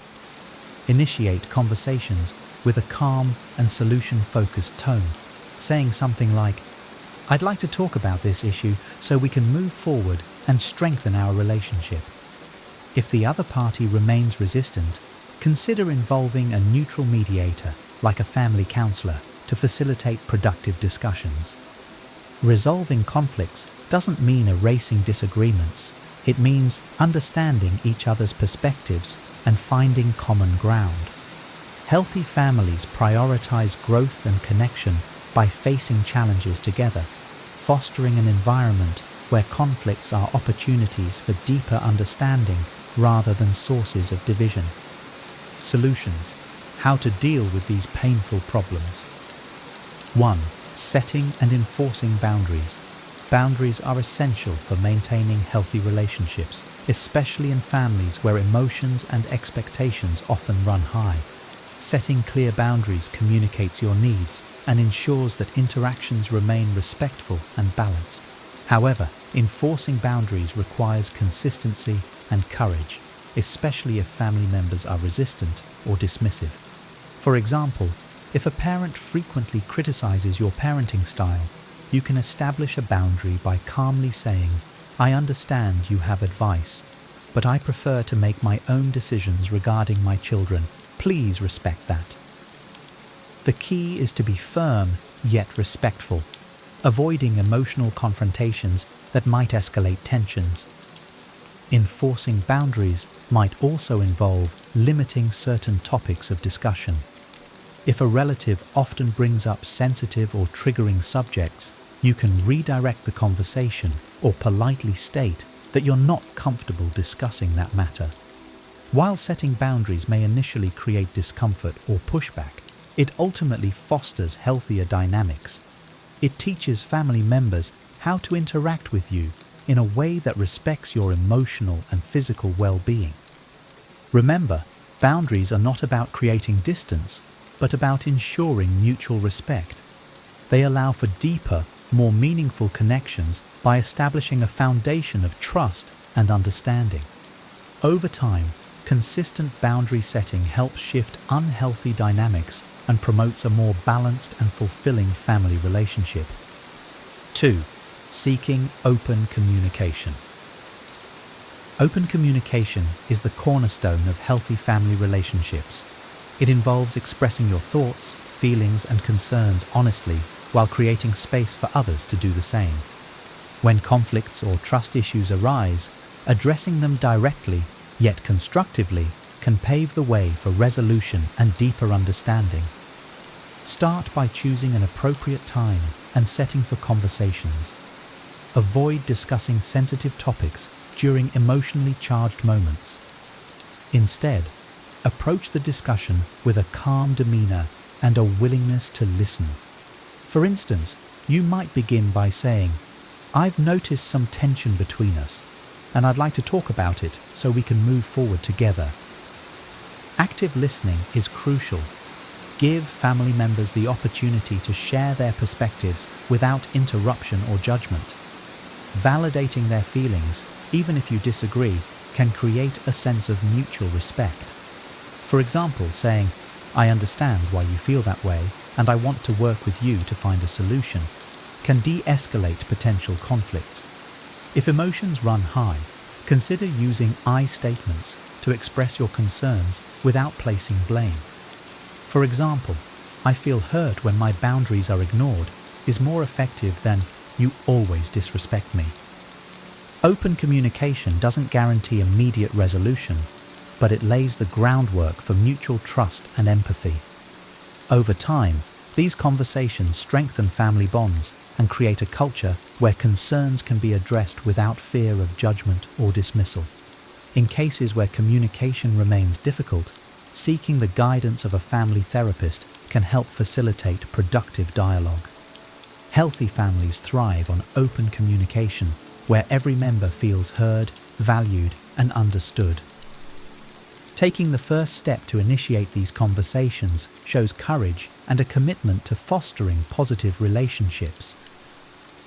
3. Seeking professional help. Sometimes family dynamics become so strained or complicated that resolving issues independently feels impossible. In such cases, seeking professional help, such as therapy or mediation, can provide a neutral and supportive space for addressing deep-rooted issues. Professional intervention is not a sign of weakness, but a proactive step toward healing and rebuilding trust. Family therapists are trained to identify toxic patterns and facilitate open, constructive communication. For instance, in cases where a family member refuses to acknowledge their role in conflicts, a therapist can help them see how their behavior impacts others without assigning blame. Mediation sessions can also guide families in navigating sensitive topics, such as financial disputes or unspoken grievances. Consider a scenario where siblings are divided over how to care for aging parents, leading to resentment and tension. A professional mediator can help establish a fair plan that respects everyone's concerns and capabilities. Similarly, therapy can be invaluable in addressing emotional wounds caused by past betrayals or unresolved conflicts. For those experiencing abuse or severe neglect, professionals can offer resources and strategies to ensure safety and support. They can also help individuals process their emotions and rebuild self-esteem, empowering them to make healthier decisions about their relationships. While it may take time and effort to see results, professional help can bring clarity and structure to even the most complex family dynamics. It shows a commitment to breaking unhealthy cycles and fostering a more understanding, respectful environment. Ultimately, Prioritizing emotional and relational well-being is one of the most meaningful investments you can make in your family's future. 4. Prioritizing self-care. In the midst of family conflicts or strained relationships, it's easy to lose sight of your own well-being. Prioritizing self-care is essential to maintaining your mental, emotional, and physical health, especially when navigating challenging family dynamics. By focusing on yourself, you build resilience and clarity, empowering you to make decisions that align with your values and needs. Self-care involves more than just pampering. It's about creating habits that nurture your overall well-being. For example, regular exercise, adequate sleep, and a balanced diet can significantly improve your ability to manage stress. Engaging in hobbies or activities you enjoy also provides an outlet for self-expression and a break from familial pressures. Emotional self-care is equally vital. Journaling, meditating, or speaking with a trusted friend can help you process your feelings and gain perspective. If family relationships feel particularly toxic, consider creating a support network outside your family. Friends, mentors, or support groups can provide encouragement and understanding when you need it most. It's important to set boundaries around your time and energy. For instance, limiting interactions with toxic family members or saying no to commitments that drain you can create space for your personal growth. Remember, prioritizing your needs doesn't mean neglecting others. It means ensuring you're in a position to engage in relationships from a place of strength and self-assurance. Ultimately, self-care is an act of self-respect. By valuing yourself, you model healthy behaviors for others and create a foundation for meaningful connections. Even in challenging family situations, prioritizing self-care ensures you remain grounded and empowered to make choices that support your happiness and well-being. 5. Knowing when to limit or cut ties. In some cases, despite your best efforts, a family relationship may remain toxic, abusive, or beyond repair. Knowing when to limit or cut ties with a family member is one of the hardest but most important decisions you may face. It's not about abandoning family, but about protecting your mental, emotional, and even physical well-being when the relationship becomes detrimental to your health. Consider situations where repeated attempts to establish boundaries are ignored, manipulative behaviors persist, or emotional and physical abuse continues unchecked. For example, if a relative consistently undermines your self-esteem, spreads false information about you, or refuses to take responsibility for their harmful actions, it may be necessary to reassess the value of that relationship in your life. Limiting ties doesn't always mean a complete cutoff. It might involve reducing the frequency of interactions or choosing neutral environments for meetings. For instance, you might decide only to see a toxic family member at larger family gatherings where their behavior is less targeted. In extreme cases, cutting ties entirely may be the healthiest option. While this choice comes with emotional challenges and societal stigma, it can provide the freedom and peace needed to focus on your well-being. Therapy or support groups can help navigate the emotional fallout and provide guidance during this process. Remember, walking away from a toxic relationship is not an act of selfishness, it's an act of self-preservation. You have the right to prioritize your happiness and safety, even if it means creating distance from family members. By doing so, you open the door to building healthier, more supportive relationships that align with your values and nurture your personal growth. Family relationships are complex and, at their best, provide love, support, and security. However, they can also harbor toxic dynamics that erode trust and emotional well-being.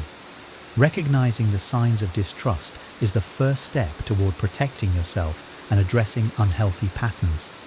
Throughout this discussion, we identified 10 key red flags in family relationships.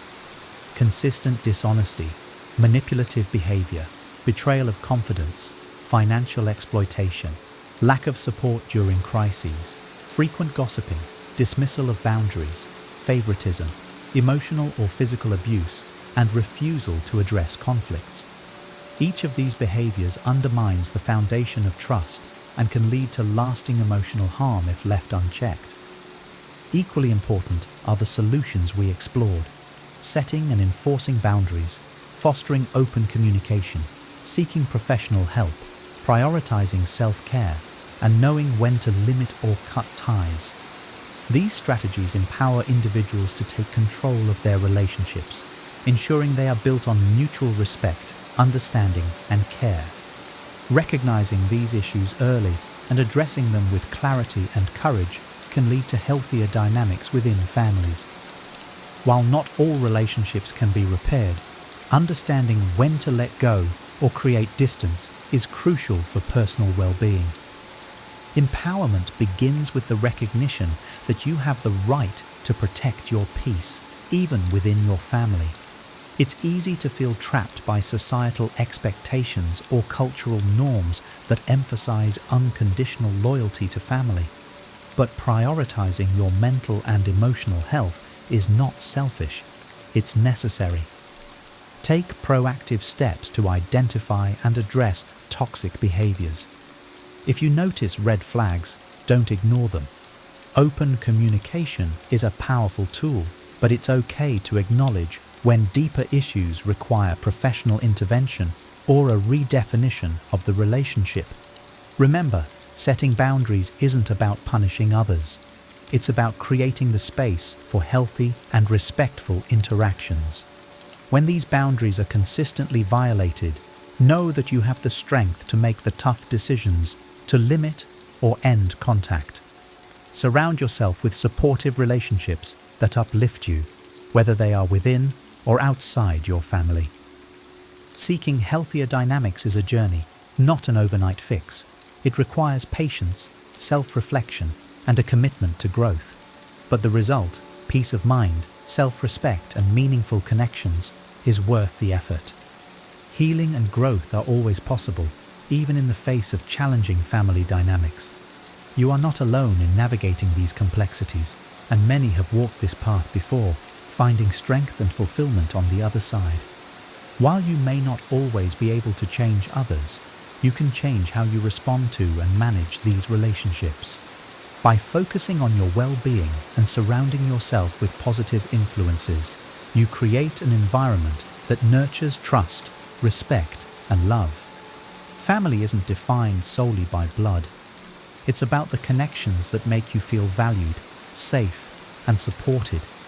As you move forward, take comfort in knowing that meaningful relationships can be built and sustained, whether within your biological family or through the family you choose. Embrace the journey toward healthier dynamics with hope. Every small step you take, whether it's setting a boundary, seeking therapy, or building a new support system, is a step toward reclaiming your emotional health and happiness. You deserve relationships that uplift and empower you, and with time and effort, those connections are within reach. Thank you for watching. If you found this video helpful, make sure to give it a thumbs up and share it with someone who might need this message. Don't forget to subscribe to the channel for more insightful content like this. Your support helps us continue creating videos that inspire, empower, and guide you toward a better, healthier life. Hit the subscribe button and turn on the notification bell so you never miss an update. Together, we can navigate life's challenges and build stronger, more meaningful connections. See you in the next video.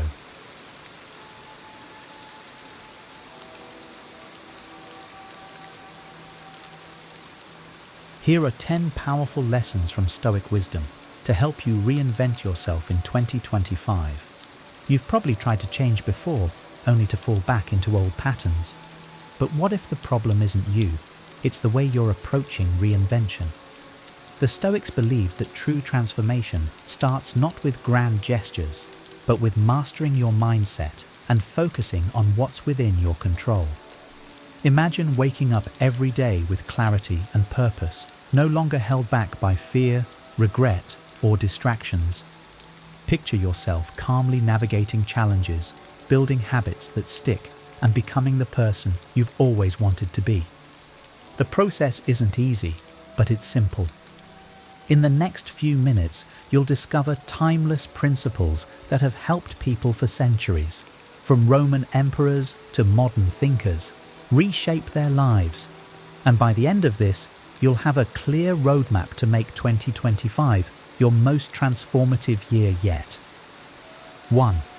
Embrace the power of the present moment. We suffer more often in imagination than in reality. Seneca. How often do we waste time overthinking the past or fearing what lies ahead? I used to spend hours replaying past mistakes in my mind, wondering how I could have avoided them. Worse, I'd lose sleep worrying about the future, whether my plans would work out or if I'd fail yet again. But nothing ever changed until I learned to focus on the present moment, where my true power lies. Imagine standing at the edge of a forest. You're carrying a heavy bag of regrets from the past and a backpack full of fears about the future. Every step forward feels impossible. The Stoics teach us to put those burdens down and focus on the path right in front of us. That's where reinvention begins. Not yesterday, not tomorrow, but now. I started practicing this principle with small changes. Every morning, I ask myself, what is one thing I can do today to improve my life? Instead of worrying about a year-long fitness goal, I committed to 20 minutes of exercise that day. Instead of regretting a broken friendship, I reached out to one person I cared about. These small, intentional actions in the present moment added up over time. Think about your own life. Is there a project you've been postponing because it feels overwhelming? Break it down into something you can tackle today. Are you stuck in a cycle of regret? Write down one lesson you've learned and focus on using it now. The Stoics remind us that life unfolds in the present. By grounding yourself in today's actions, you'll build a future worth looking forward to, step by step, moment by moment. 2. Define your core values. Waste no more time arguing what a good man should be. Be one. Marcus Aurelius. Reinvention is impossible without knowing who you are and what you stand for. In my early 20s, I chased success without purpose. I worked hard but felt unfulfilled. Why? Because I never paused to ask myself what truly mattered to me. I was living by others' expectations, not my own values. Defining your core values is like setting the coordinates for your GPS. Without them, you'll wander aimlessly. One weekend, inspired by Marcus Aurelius, I wrote down 5 values that I wanted to live by: integrity, growth, kindness, resilience, and gratitude. They became my guideposts for decision-making. For example, when I was offered a job with higher pay but questionable ethics, I said no. It felt uncomfortable at first, but staying true to my values gave me peace of mind. You can try the same exercise. Take 15 minutes today to reflect on what matters most to you. What kind of person do you want to be? What qualities do you admire in others? Write these down and then ask yourself, am I living in alignment with these values? If not, start small. If kindness is one of your values, practice it by helping a stranger. If growth matters to you, spend 10 minutes learning a new skill. Reinvention doesn't happen overnight, but aligning your actions with your values will bring you closer to the person you want to become. 3. Detach from external validation. He who looks outside dreams, he who looks inside awakes. Epictetus. For years, I measured my worth by others' approval. A promotion felt good only if my friends were impressed. A social media post felt meaningful only if it got likes. But chasing external validation is like running on a treadmill. You're always moving, but never going anywhere. One day, I came across Epictetus's teaching that freedom comes from within. I decided to stop living for applause and start living for purpose. It wasn't easy. When I started a new project, I'd catch myself worrying. What will people think if I fail? To combat this, I began journaling every night, reflecting on whether I lived by my values that day. Did I act with courage? Did I do something meaningful? If the answer was yes, I considered the day a success, regardless of anyone else's opinion. You can do this too. Instead of seeking external praise, ask yourself, am I proud of my effort? If you're learning a new skill, don't worry about being perfect. Focus on showing up and improving.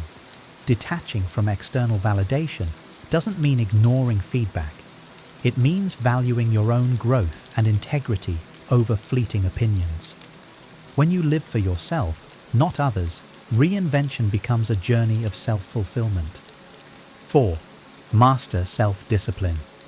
Freedom is the only worthy goal in life. It is won by disregarding things beyond our control. Epictetus. Reinvention requires consistency, and consistency demands discipline. A few years ago, I set a goal to run a 10K. I was excited at first, but after a week, the motivation faded. I skipped runs and made excuses. Then, I realized that motivation is fleeting, but discipline is reliable. The Stoics teach us to focus on what we can control, our actions, not our feelings. I started small, committing to run for just 10 minutes a day. On days when I didn't feel like running, I reminded myself of Epictetus's wisdom. We cannot control the wind, but we can adjust our sails. My feelings were the wind, unpredictable and ever-changing. My discipline was the sail, guiding me toward my goal regardless of the conditions. Think about an area in your life where you lack consistency. Whether it's fitness, learning, or relationships, set a small, achievable daily goal. Focus on showing up, even if the effort feels minimal. Over time, these small acts of discipline compound into significant change. Reinvention isn't about doing extraordinary things once. It's about doing ordinary things consistently. 5. Learn from failure. Difficulties strengthen the mind as labor does the body. Seneca. Failure used to paralyze me. If I didn't succeed, I saw it as proof that I wasn't good enough. But Seneca's wisdom changed my perspective. He taught me that failure is a teacher, not an enemy. It's an opportunity to grow stronger. I once launched a business idea that flopped spectacularly. I lost time, money, and confidence. But instead of wallowing, I wrote down 3 lessons from the experience. First, I learned the importance of market research. Second, I realized the value of a solid support network. Third, I discovered that resilience is my greatest asset. The next time you face failure, resist the urge to see it as a dead end. Instead, ask, what can I learn from this? Write down your lessons and apply them moving forward. Each failure is a stepping stone toward your reinvention. Remember, the only true failure is giving up. 6. Practice negative visualization. Prepare yourself for the worst and you will never be disappointed. Seneca. Negative visualization might sound counterproductive, but it's one of the most powerful tools for personal reinvention. I used to fear failure so much that it kept me from trying new things. Then I discovered this Stoic practice.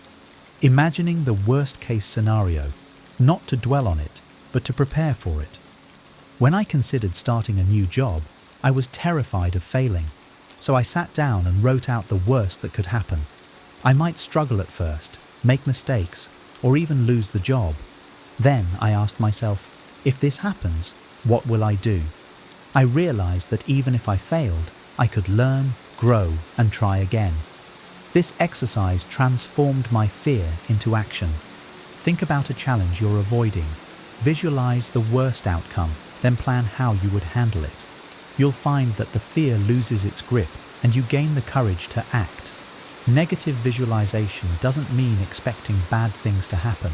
It means building resilience for whatever comes your way. 7. Let go of what you can't control. You have power over your mind, not outside events. Realize this, and you will find strength. Marcus Aurelius. Reinvention requires focus, but too often we waste energy worrying about things beyond our control. I used to agonize over others' opinions of me, replaying conversations in my head and wondering if I'd said the wrong thing. It was exhausting and unproductive. The Stoics remind us that we control only our thoughts, actions, and reactions. I started asking myself, am I worrying about something I can influence? If the answer was no, I let it go. When a colleague criticized my work, I focused on improving my skills rather than pleasing everyone. When a project went sideways, I concentrated on what I could fix instead of lamenting what went wrong. Take a moment today to list what's bothering you. Then divide the list into 2 columns, what I can control and what I can't. Let go of the second column and direct your energy toward the first. You'll feel lighter, clearer, and more empowered to reinvent yourself. 8. Cultivate gratitude. Do not indulge in dreams of having what you do not have, but reckon up the chief of the blessings you do possess. Marcus Aurelius. Reinvention often focuses on what we want to change, but gratitude reminds us to appreciate what we already have. There was a time when I felt stuck, frustrated by everything I hadn't achieved. Then I began a gratitude practice, listing 3 things I was thankful for each morning. It was transformative. I realized I had so much to be grateful for: supportive friends, a healthy body, and the freedom to pursue my goals. Gratitude shifted my mindset from scarcity to abundance. Instead of focusing on what was missing, I saw opportunities everywhere. Start your own gratitude practice. Each morning, write down 3 things you're thankful for. They don't have to be big. Maybe it's the sunrise, a kind word from a friend, or the chance to start fresh. Gratitude fuels positivity, which in turn strengthens your resolve to grow and improve. 9. Serve a higher purpose. Man is not worried by real problems so much as by his imagined anxieties about real problems. Epictetus. Reinvention is most meaningful when it's connected to something larger than yourself. For years, I focused solely on personal goals, but I felt a sense of emptiness. Then, I began volunteering at a local shelter, and everything changed. Contributing to others gave my life a deeper sense of purpose. What cause or mission speaks to you? It doesn't have to be grand. Helping a neighbor, mentoring someone, or contributing to your community can be powerful. When your reinvention is tied to serving others, you'll find new motivation and fulfillment. Purpose gives your efforts meaning, even when the journey gets tough. 10. Remain flexible and open to change. No man steps in the same river twice, for it is not the same river, and he is not the same man. Heraclitus. Reinvention is a process, not a destination. I used to believe that once I achieved certain goals, I'd be complete. But life has a way of surprising us. The Stoics teach that change is constant, and adaptability is key. When a career opportunity arose in a field I hadn't considered, my first instinct was to reject it. But then I remembered that growth often comes from unexpected places. I took the leap, and it turned out to be one of the best decisions of my life. In 2025, approach your reinvention with curiosity and flexibility. Be willing to pivot, try new things, and embrace the unknown. Change is inevitable, but it's also where growth happens. By staying open, you'll discover paths you never imagined. Reinventing yourself is a journey, not a quick fix, and these 10 Stoic lessons are here to guide you every step of the way. Remember, each small action you take today builds the foundation for a stronger, more purposeful tomorrow.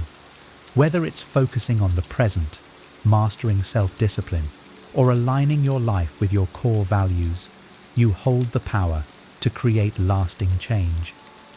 If you found these insights helpful, give this video a thumbs up to let us know. Don't forget to hit the subscribe button and turn on notifications so you never miss more content on Stoicism, self-improvement, and wisdom for living a better life. We'd love to hear from you.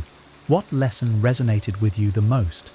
Are there any Stoic practices you've already started using? Share your thoughts and takeaways in the comments below. Your journey could inspire someone else to start theirs. Thanks for watching, and here's to making 2025 a year of transformation. Here are 10 key ideas to stop living for others and start living for yourself. What if I told you the secret to happiness is to stop chasing it? That the harder you try to please others, the further you push your own joy away. These 10 transformative ideas will not only challenge everything you've been told, but could completely change the way you live your life. Think about it. Why are so many people unhappy despite doing everything right? They achieve success, follow the rules, and seek approval, yet feel stuck. The answer is simple. They're living for others, not for themselves. Imagine breaking free from this cycle. What if you could stop caring about what others think, find purpose in every moment, and finally take control of your own happiness? These 10 ideas don't just make promises. They'll reveal why you've been stuck and how to truly live authentically. Here's the thing. These ideas aren't just philosophical musings. They're actionable steps. We'll explore why external approval breeds unhappiness, how courage transforms your life, and why your past doesn't have to dictate your future. But more importantly, we'll uncover why freedom lies in embracing who you are right now. By the end, you'll have a roadmap to start living for yourself and unlocking a life of true fulfillment. Let's dive in. 1. External approval breeds unhappiness. Caring too much about others' opinions is like handing them the keys to your freedom. When you seek external approval, you become a prisoner of their expectations, constantly trying to mold yourself into what they deem acceptable. The result? A life filled with frustration and dissatisfaction, because no matter how hard you try, you can never truly please everyone. Living for others means sacrificing your own dreams, values, and happiness on the altar of their judgment. It's a losing battle. The opinions of others are ever-changing, often conflicting, and rooted in their personal biases. Basing your self-worth on such an unstable foundation leaves you feeling unfulfilled and disconnected from your true self. Freedom lies in breaking this cycle. When you stop chasing approval, you gain the clarity to focus on what truly matters to you. You unlock the power to make choices that align with your authentic desires, rather than conforming to societal pressures. The irony is, when you live for yourself, you often gain the respect and admiration of others, not by chasing it, but by being unapologetically you. Free yourself from the chains of external validation. Your happiness is too valuable to leave in the hands of others. 2. Happiness requires courage. Happiness isn't something handed to you, it's something you have to fight for. And the biggest battle? The courage to be disliked. It's a tough pill to swallow, but if you constantly strive to meet societal expectations, you'll never live authentically. True happiness requires the boldness to stand firm in your values, even when it means facing criticism or rejection. Think about it. How often have you silenced your true thoughts or desires just to avoid conflict or gain approval? Each time you do, you chip away at your authenticity. But living this way is exhausting and unfulfilling. The people whose opinions you're so desperate to manage often don't notice or care as much as you think. The moment you embrace the courage to be disliked, something incredible happens. You feel free. You realize you don't need everyone to agree with or approve of you to feel good about yourself. This courage allows you to set boundaries, pursue your passions, and live in alignment with your values. It's not about being defiant, it's about being true to yourself. The path to happiness is paved with moments of bravery. Choose courage over conformity, and you'll unlock a life filled with meaning and joy. 3. Goals. Shape emotions. Your emotions don't just happen, they are closely tied to your goals. Every feeling you experience, whether it's joy, frustration, or disappointment, stems from your perception of progress toward what you value most. When your goals are aligned with your authentic self, your emotions act as motivators, guiding you forward. But when you chase unattainable goals, like trying to please everyone or seeking universal approval, negative emotions inevitably take over. Consider this. If your goal is to earn validation from others, you'll always feel like you're falling short.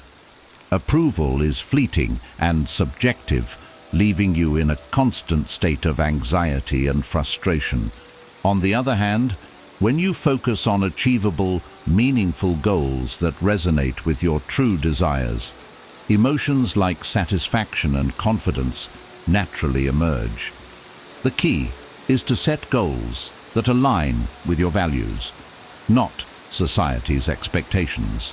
Instead of pursuing perfection or external validation, aim for personal growth, meaningful relationships, or creative fulfillment. When your goals are authentic, your emotions become tools that drive your progress rather than obstacles that hold you back. Take control of your emotional life by shaping goals that truly matter. When you focus on what's meaningful to you, your emotions will become allies, not enemies. 4. Trauma doesn't define you. Your past may shape you, but it does not have to define your future. Too often, people believe that their negative experiences permanently dictate who they are or what they can achieve. This mindset traps you in a cycle of self-limiting beliefs and prevents you from seeing the potential for growth and change. Trauma is not your identity. It's an event, a moment in your life, not the sum of your existence. The true power lies in the meaning you assign to these experiences. You can choose to view them as barriers, or you can reframe them as lessons and opportunities for strength. It's not about denying the pain. It's about refusing to let it control your narrative. Think of people who've endured great hardships, yet emerged stronger, more compassionate and purpose-driven. What sets them apart is their ability to assign empowering meanings to their experiences. They see trauma as a chapter in their story, not the title of the book. You hold the pen to your life. Rewrite the narrative in a way that serves you, not one that keeps you stuck. By doing so, you take control of your future and open the door to possibilities that are shaped by your choices, not your past. 5. Relationships. Thrive on contribution, not competition. When your relationships are built on the need for approval, they become exhausting competitions. You constantly compare yourself, wondering if you're liked enough, doing enough, or measuring up to some invisible standard. This mindset creates a transactional dynamic where the goal isn't connection, but validation. Over time, these relationships feel hollow, draining, and unfulfilling. Genuine relationships, however, thrive on contribution. When you focus on what you can give instead of what you can get, everything shifts. contribution transforms interactions into opportunities for connection, growth, and mutual support. Whether it's offering your time, empathy, or encouragement, giving from a place of authenticity fosters deeper and more meaningful bonds. For example, think about the times you felt closest to someone. It likely wasn't during moments of competition, but when you offered or received genuine care, understanding, or help. True connection isn't about outperforming others or gaining their approval. It's about creating a safe space where both of you can thrive. Choose contribution over comparison. When you stop worrying about being enough for others and focus on giving from the heart, you'll build relationships rooted in trust, respect, and love, ones that truly enrich your life. Freedom lies in self-acceptance. Living according to others' standards is like wearing a mask. It hides your true self and limits your freedom. When you measure your worth by external validation, you become trapped in a never-ending cycle of trying to please others, constantly adjusting yourself to fit their expectations. True liberation comes when you step away from this cycle and embrace self-acceptance. Self-acceptance doesn't mean settling for who you are today. Instead, it means recognizing your intrinsic value while acknowledging areas for growth. It's about knowing that your worth isn't tied to your achievements, appearance, or how others perceive you. When you accept yourself fully, flaws and all, you free yourself from the fear of judgment. Think of how empowering it is to make decisions based on your own values rather than trying to predict what others want from you. This doesn't mean disregarding others entirely. It means prioritizing your authenticity over their approval. The irony is that people often respect you more when you're unapologetically yourself, because it shows confidence and integrity. True freedom begins when you accept yourself as you are and live according to your own terms. It's not just about being happy, it's about being whole. 7. Unhappiness as a strategy. Unhappiness often feels like something that happens to us, but in many cases, it's a strategy we unconsciously use to avoid taking action or confronting change. By holding on to dissatisfaction, we create a buffer against the risk of failure or rejection. It becomes an excuse to stay in our comfort zone, even if that comfort zone is making us miserable. For example, consider someone who constantly complains about their job but never applies for new opportunities. The unhappiness serves a purpose. It justifies staying put because the fear of failure or the unknown outweighs the desire for change. Similarly, clinging to unattainable goals like perfection or universal approval creates a cycle of frustration that keeps us stuck. Breaking free from this strategy requires courage and self-awareness. Ask yourself, what purpose is my unhappiness serving? What am I avoiding? Often the answers reveal that taking action, even imperfectly, is less scary than you've imagined. Unhappiness isn't meant to be a permanent state. It's a signal that something needs to change. Don't let it become your default strategy for avoiding risk.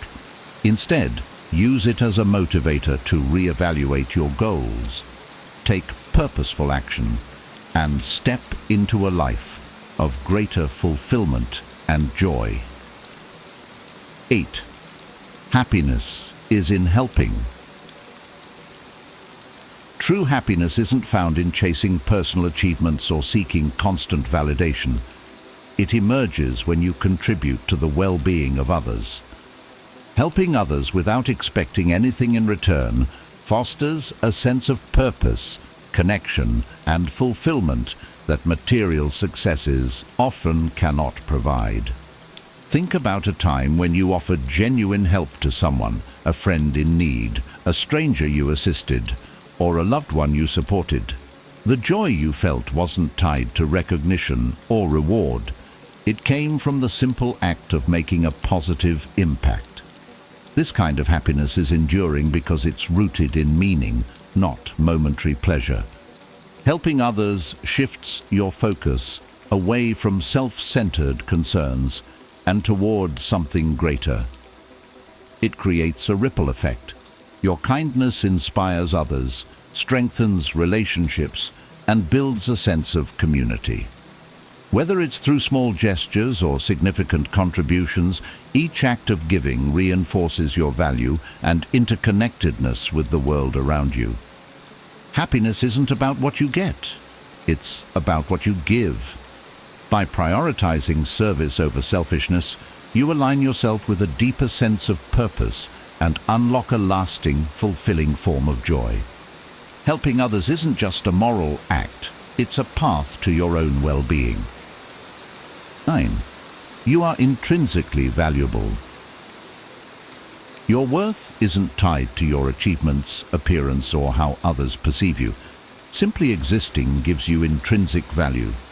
This idea can be hard to grasp in a world that constantly measures success by external metrics, money, accolades, or social status. But it's a truth that sets you free when fully embraced. Imagine a newborn baby. They contribute nothing to society in terms of productivity, yet their value is undeniable. Why? Because every person has worth, independent of what they do or achieve. This same principle applies to you. Your existence has a ripple effect. You impact others in ways you may never realize. A kind word, a shared smile, or simply being present can have profound effects on the people around you. When you recognize your intrinsic value, you stop seeking validation from others. You no longer feel the need to prove your worth through endless striving or comparison. Instead, you gain the confidence to live authentically, pursue your passions, and focus on what truly matters to you. You are enough just as you are. Embracing this truth allows you to live with a sense of peace and purpose, free from the pressure to constantly prove yourself to the world. 10. Live in the present. Happiness isn't something you'll find at the finish line of a major goal or milestone. It's in the moments you experience along the journey. Too often, we get caught up in, "I'll be happy when," thinking, believing joy will come only after achieving success, securing approval, or reaching some future destination.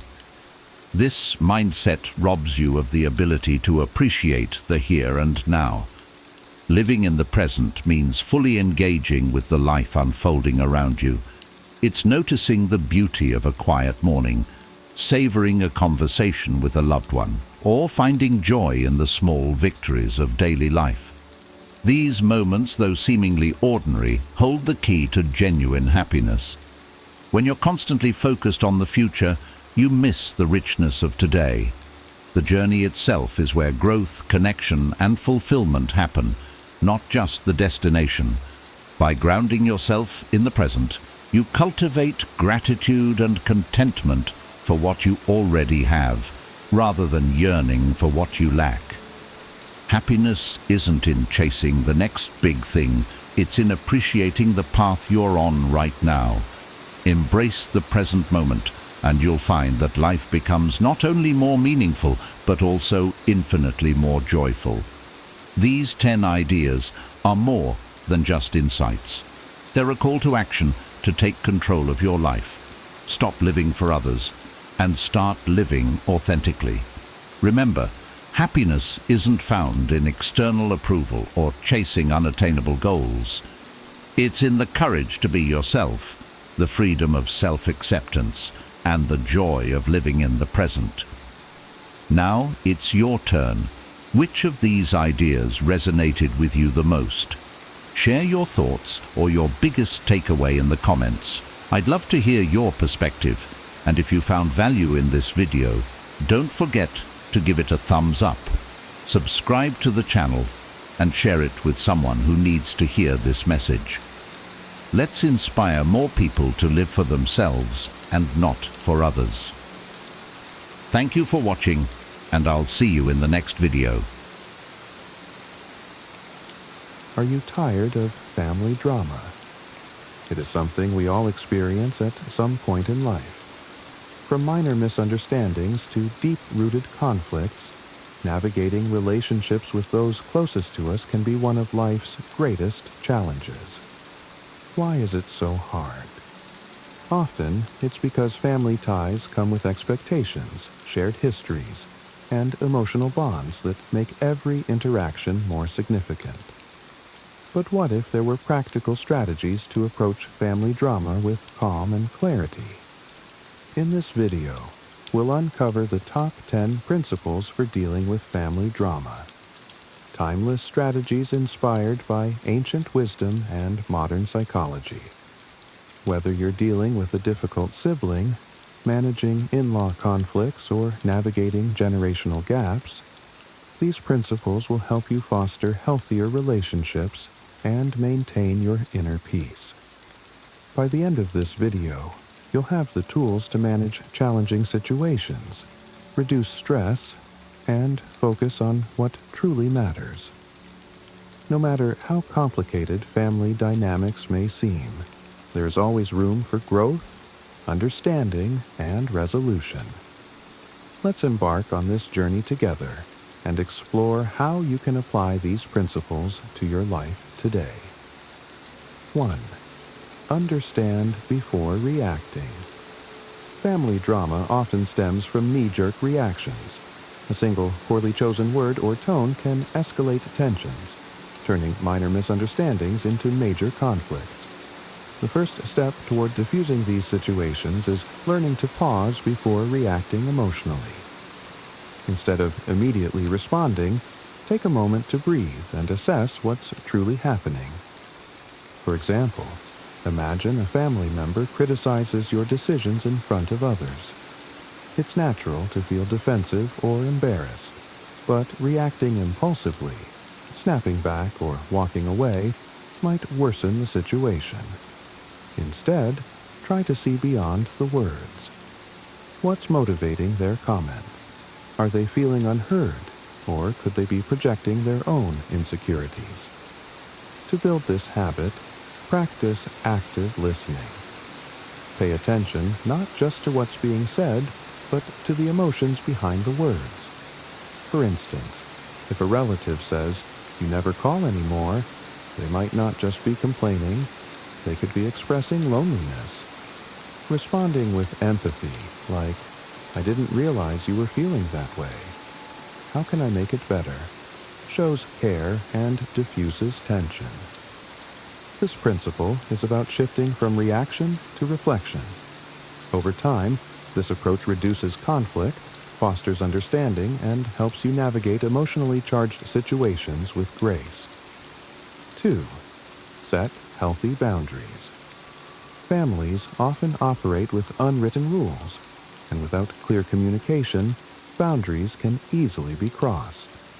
Setting boundaries is not only an act of self-respect, but also a way to teach others how you expect to be treated.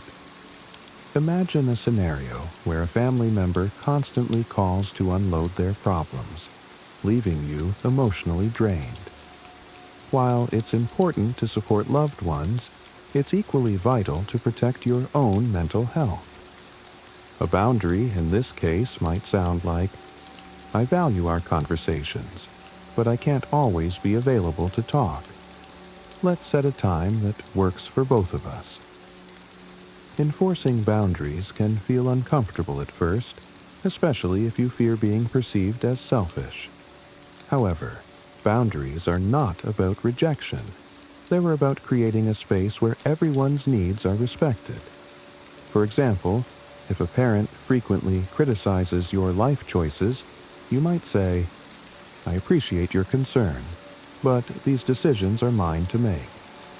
I'd like us to focus on enjoying our time together instead."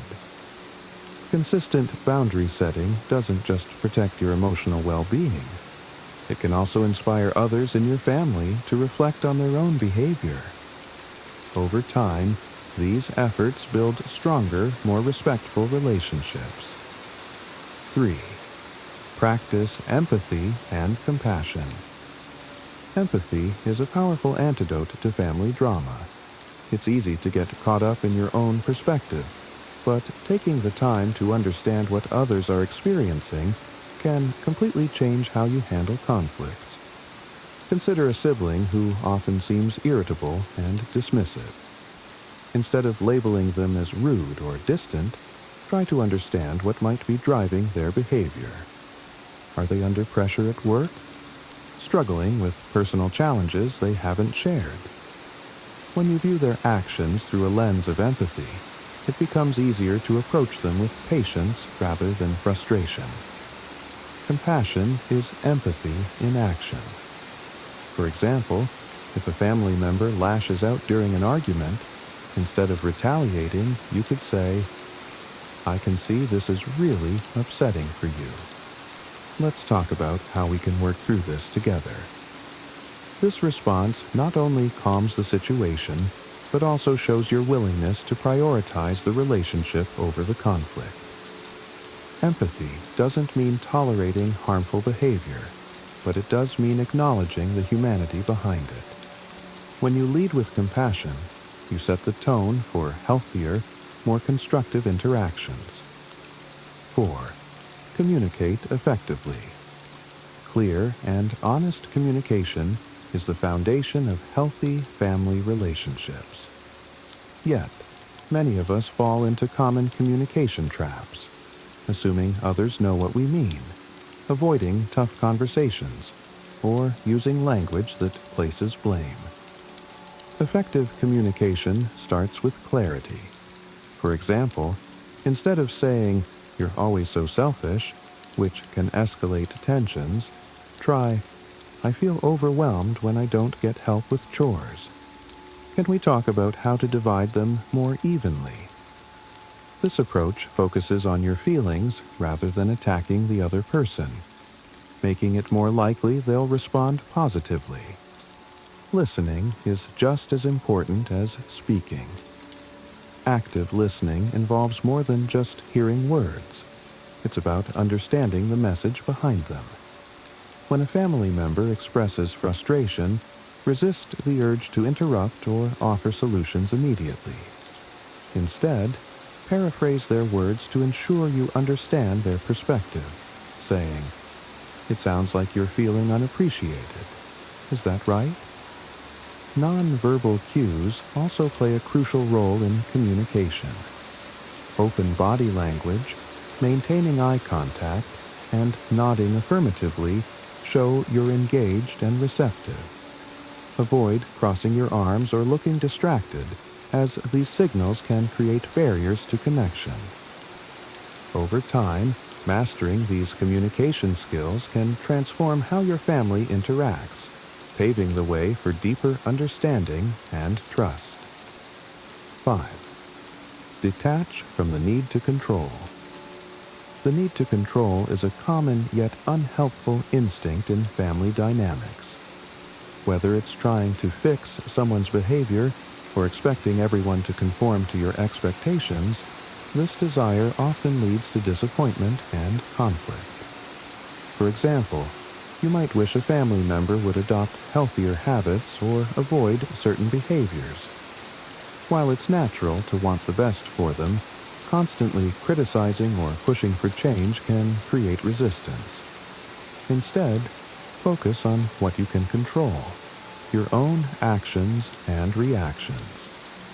Detachment doesn't mean you stop caring. It means you recognize the limits of your influence. For instance, if a relative often makes provocative comments, you can choose not to engage. Saying, "I respect your opinion, but I'd like to steer the conversation in a different direction," allows you to maintain peace without compromising your values. Letting go of control is empowering. It frees you from the stress of trying to manage others and allows you to invest your energy in creating positive changes within yourself. 6. Accept family members as they are. Every family member comes with their own quirks, flaws, and strengths. Expecting them to fit a perfect mold can lead to frustration and disappointment. Acceptance is about letting go of these expectations and embracing your loved ones for who they truly are. For instance, if your parent is overly involved in your life, instead of trying to change their behavior entirely, you might say, "I know you care deeply about me, and I appreciate your concern. I also need some space to make my own decisions." This approach acknowledges their intentions while asserting your needs. When you focus on the positives, such as their support or love, it becomes easier to accept their less desirable traits without letting them overshadow the relationship. 7. Focus on solutions, not problems. It's easy to get trapped in a loop of rehashing past conflicts, revisiting old wounds, and assigning blame. While venting frustrations can feel cathartic in the moment, this approach rarely leads to resolution. Instead, focusing on actionable solutions shifts the narrative from conflict to collaboration. For example, if a family gathering always ends in arguments over household responsibilities, try reframing the situation. Instead of saying, "You never help out," consider proposing, "How about we divide tasks so that everyone contributes?" This subtle shift focuses on moving forward rather than dwelling on grievances. Solution-focused thinking also involves taking proactive steps to prevent recurring issues. If misunderstandings often arise from unclear communication, suggest regular family check-ins, where everyone can voice concerns in a calm and neutral setting. This not only addresses issues before they escalate, but also fosters a sense of teamwork. Focusing on solutions doesn't mean ignoring past hurts. It means using them as a foundation for growth. By redirecting energy toward what can be improved, you create an environment where progress feels achievable and relationships are strengthened. 8. Know when to step back. Sometimes, the healthiest thing you can do in the midst of family drama is to step back. This doesn't mean giving up on the relationship. It means creating space to process emotions and allow tensions to cool. For instance, if an argument becomes heated, recognize the signs that it's heading in a negative direction. Instead of engaging further, calmly say, "I think we both need some time to reflect. Let's revisit this later." Stepping back in this way not only prevents escalation, but also demonstrates emotional maturity. In more persistent situations, such as dealing with a toxic family member, stepping back might mean limiting contact or setting firm boundaries. It's okay to prioritize your mental health by reducing interactions that consistently drain you. This doesn't have to be permanent, but it can provide the clarity and emotional stability needed to approach the relationship more constructively in the future. Remember, stepping back isn't about avoiding problems. It's about choosing when and how to engage in a way that serves your well-being and the health of the relationship. 9. Forgiveness as a tool for freedom. Forgiveness is often misunderstood. It's not about excusing harmful behavior or forgetting the past.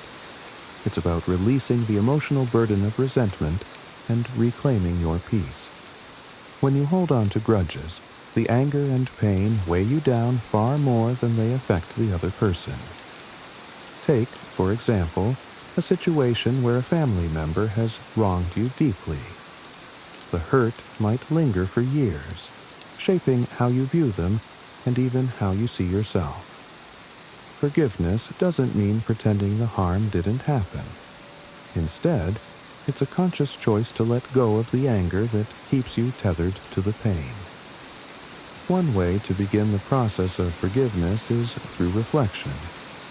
Write down what happened, how it made you feel, and why holding on to the grudge has impacted your life. Then, consider what letting go might look like, not for their benefit, but for your own. Forgiveness is ultimately an act of self-liberation. By choosing to forgive, you free yourself from the emotional shackles of the past and create space for healing and growth. 10. Prioritize your well-being. In the midst of family drama, it's easy to lose sight of your own needs. However, prioritizing your well-being is essential, not only for your own health, but also for your ability to navigate relationships effectively. You can't pour from an empty cup, and neglecting self-care only adds to the stress and tension in family dynamics. Start by identifying what nourishes your mental and emotional health. This could include practices like meditation, journaling, exercise, or simply spending time with supportive friends outside of your family circle. Engaging in these activities regularly helps you maintain a sense of balance and perspective, even during challenging times. Another crucial aspect of prioritizing your well-being is seeking support when needed. This might mean talking to a therapist to process complex emotions or joining a support group for people dealing with similar family issues. Remember, there's strength in acknowledging when you need help and taking steps to find it. Finally, recognize that it's okay to say no. If a family event or request feels overwhelming, give yourself permission to decline. Protecting your peace doesn't mean you love your family any less. It means you're creating the emotional space needed to show up as your best self. Solutions, suggestions. Managing family drama can feel overwhelming, but with the right strategies, you can create a more harmonious dynamic. Here are actionable solutions to help you implement the top 10 principles effectively. Pause before responding. When tensions rise, your first instinct might be to respond emotionally. Instead, pause and give yourself time to process. Count to 10, take a deep breath, or excuse yourself from the situation. For example, you might say, "I need a moment to think about what you've said before I respond." This simple habit prevents impulsive reactions and keeps the focus on resolution rather than escalation. Practice role-playing conversations. If you struggle with expressing your feelings, especially in emotionally charged situations, consider practicing with a trusted friend, partner, or therapist. Role-playing difficult conversations allows you to refine your message and prepare for potential responses. For instance, if you anticipate pushback from a family member when setting a boundary, you can practice staying calm and assertive during the discussion. Journaling for emotional clarity. Writing down your thoughts and feelings is a powerful way to process emotions and gain insight into recurring patterns in family dynamics. Journaling helps you clarify what's truly bothering you and what outcome you'd like to achieve. Before approaching a family member about a conflict, jot down your thoughts to ensure your message is clear and constructive. Set up regular family check-ins. Proactively addressing issues can prevent small disagreements from snowballing into larger conflicts. Consider scheduling regular family check-ins. Informal gatherings where everyone has the opportunity to voice their concerns in a calm and supportive environment. For example, during a family dinner or meeting, you could say, "Let's take a moment to check in with one another. Are there any concerns or suggestions we need to address?" Focus on timing and environment. Timing is everything when it comes to addressing sensitive topics. Avoid bringing up issues during high-stress moments or in public settings. Instead, choose a time when everyone is calm and available to talk. A quiet, neutral location can also help create a more open and relaxed atmosphere for discussions. Develop a family agreement. For recurring conflicts, such as disagreements about shared responsibilities, consider creating a family agreement. This document outlines expectations and solutions agreed upon by all parties. For example, in a household where chores often cause tension, a written agreement could specify who is responsible for each task and when they should be completed. Leverage external support. If family drama becomes overwhelming or persists despite your best efforts, don't hesitate to seek outside help. Family therapy can provide a neutral space for resolving deep-seated conflicts, while individual counseling can equip you with the tools to manage stress and maintain healthy boundaries. Create an emotional toolkit. Equip yourself with strategies to stay calm and composed during conflicts. Techniques such as deep breathing, grounding exercises, or repeating affirmations like, "I can handle this calmly," can help you manage your emotions in the heat of the moment. Having these tools readily available makes it easier to respond thoughtfully rather than react impulsively. Find common ground. When addressing conflicts, focus on areas of agreement rather than dwelling on differences. For example, if you and a sibling disagree about how to handle a family matter, emphasize shared goals like wanting the best for your parents or maintaining family harmony. Starting from a place of agreement fosters collaboration and reduces defensiveness. Celebrate small wins. Progress in family relationships often happens incrementally. Celebrate small victories, such as successfully setting a boundary or resolving a minor disagreement without escalation. Acknowledging these moments reinforces positive change and motivates you to keep applying the principles. Family relationships are some of the most rewarding yet challenging connections we navigate in life.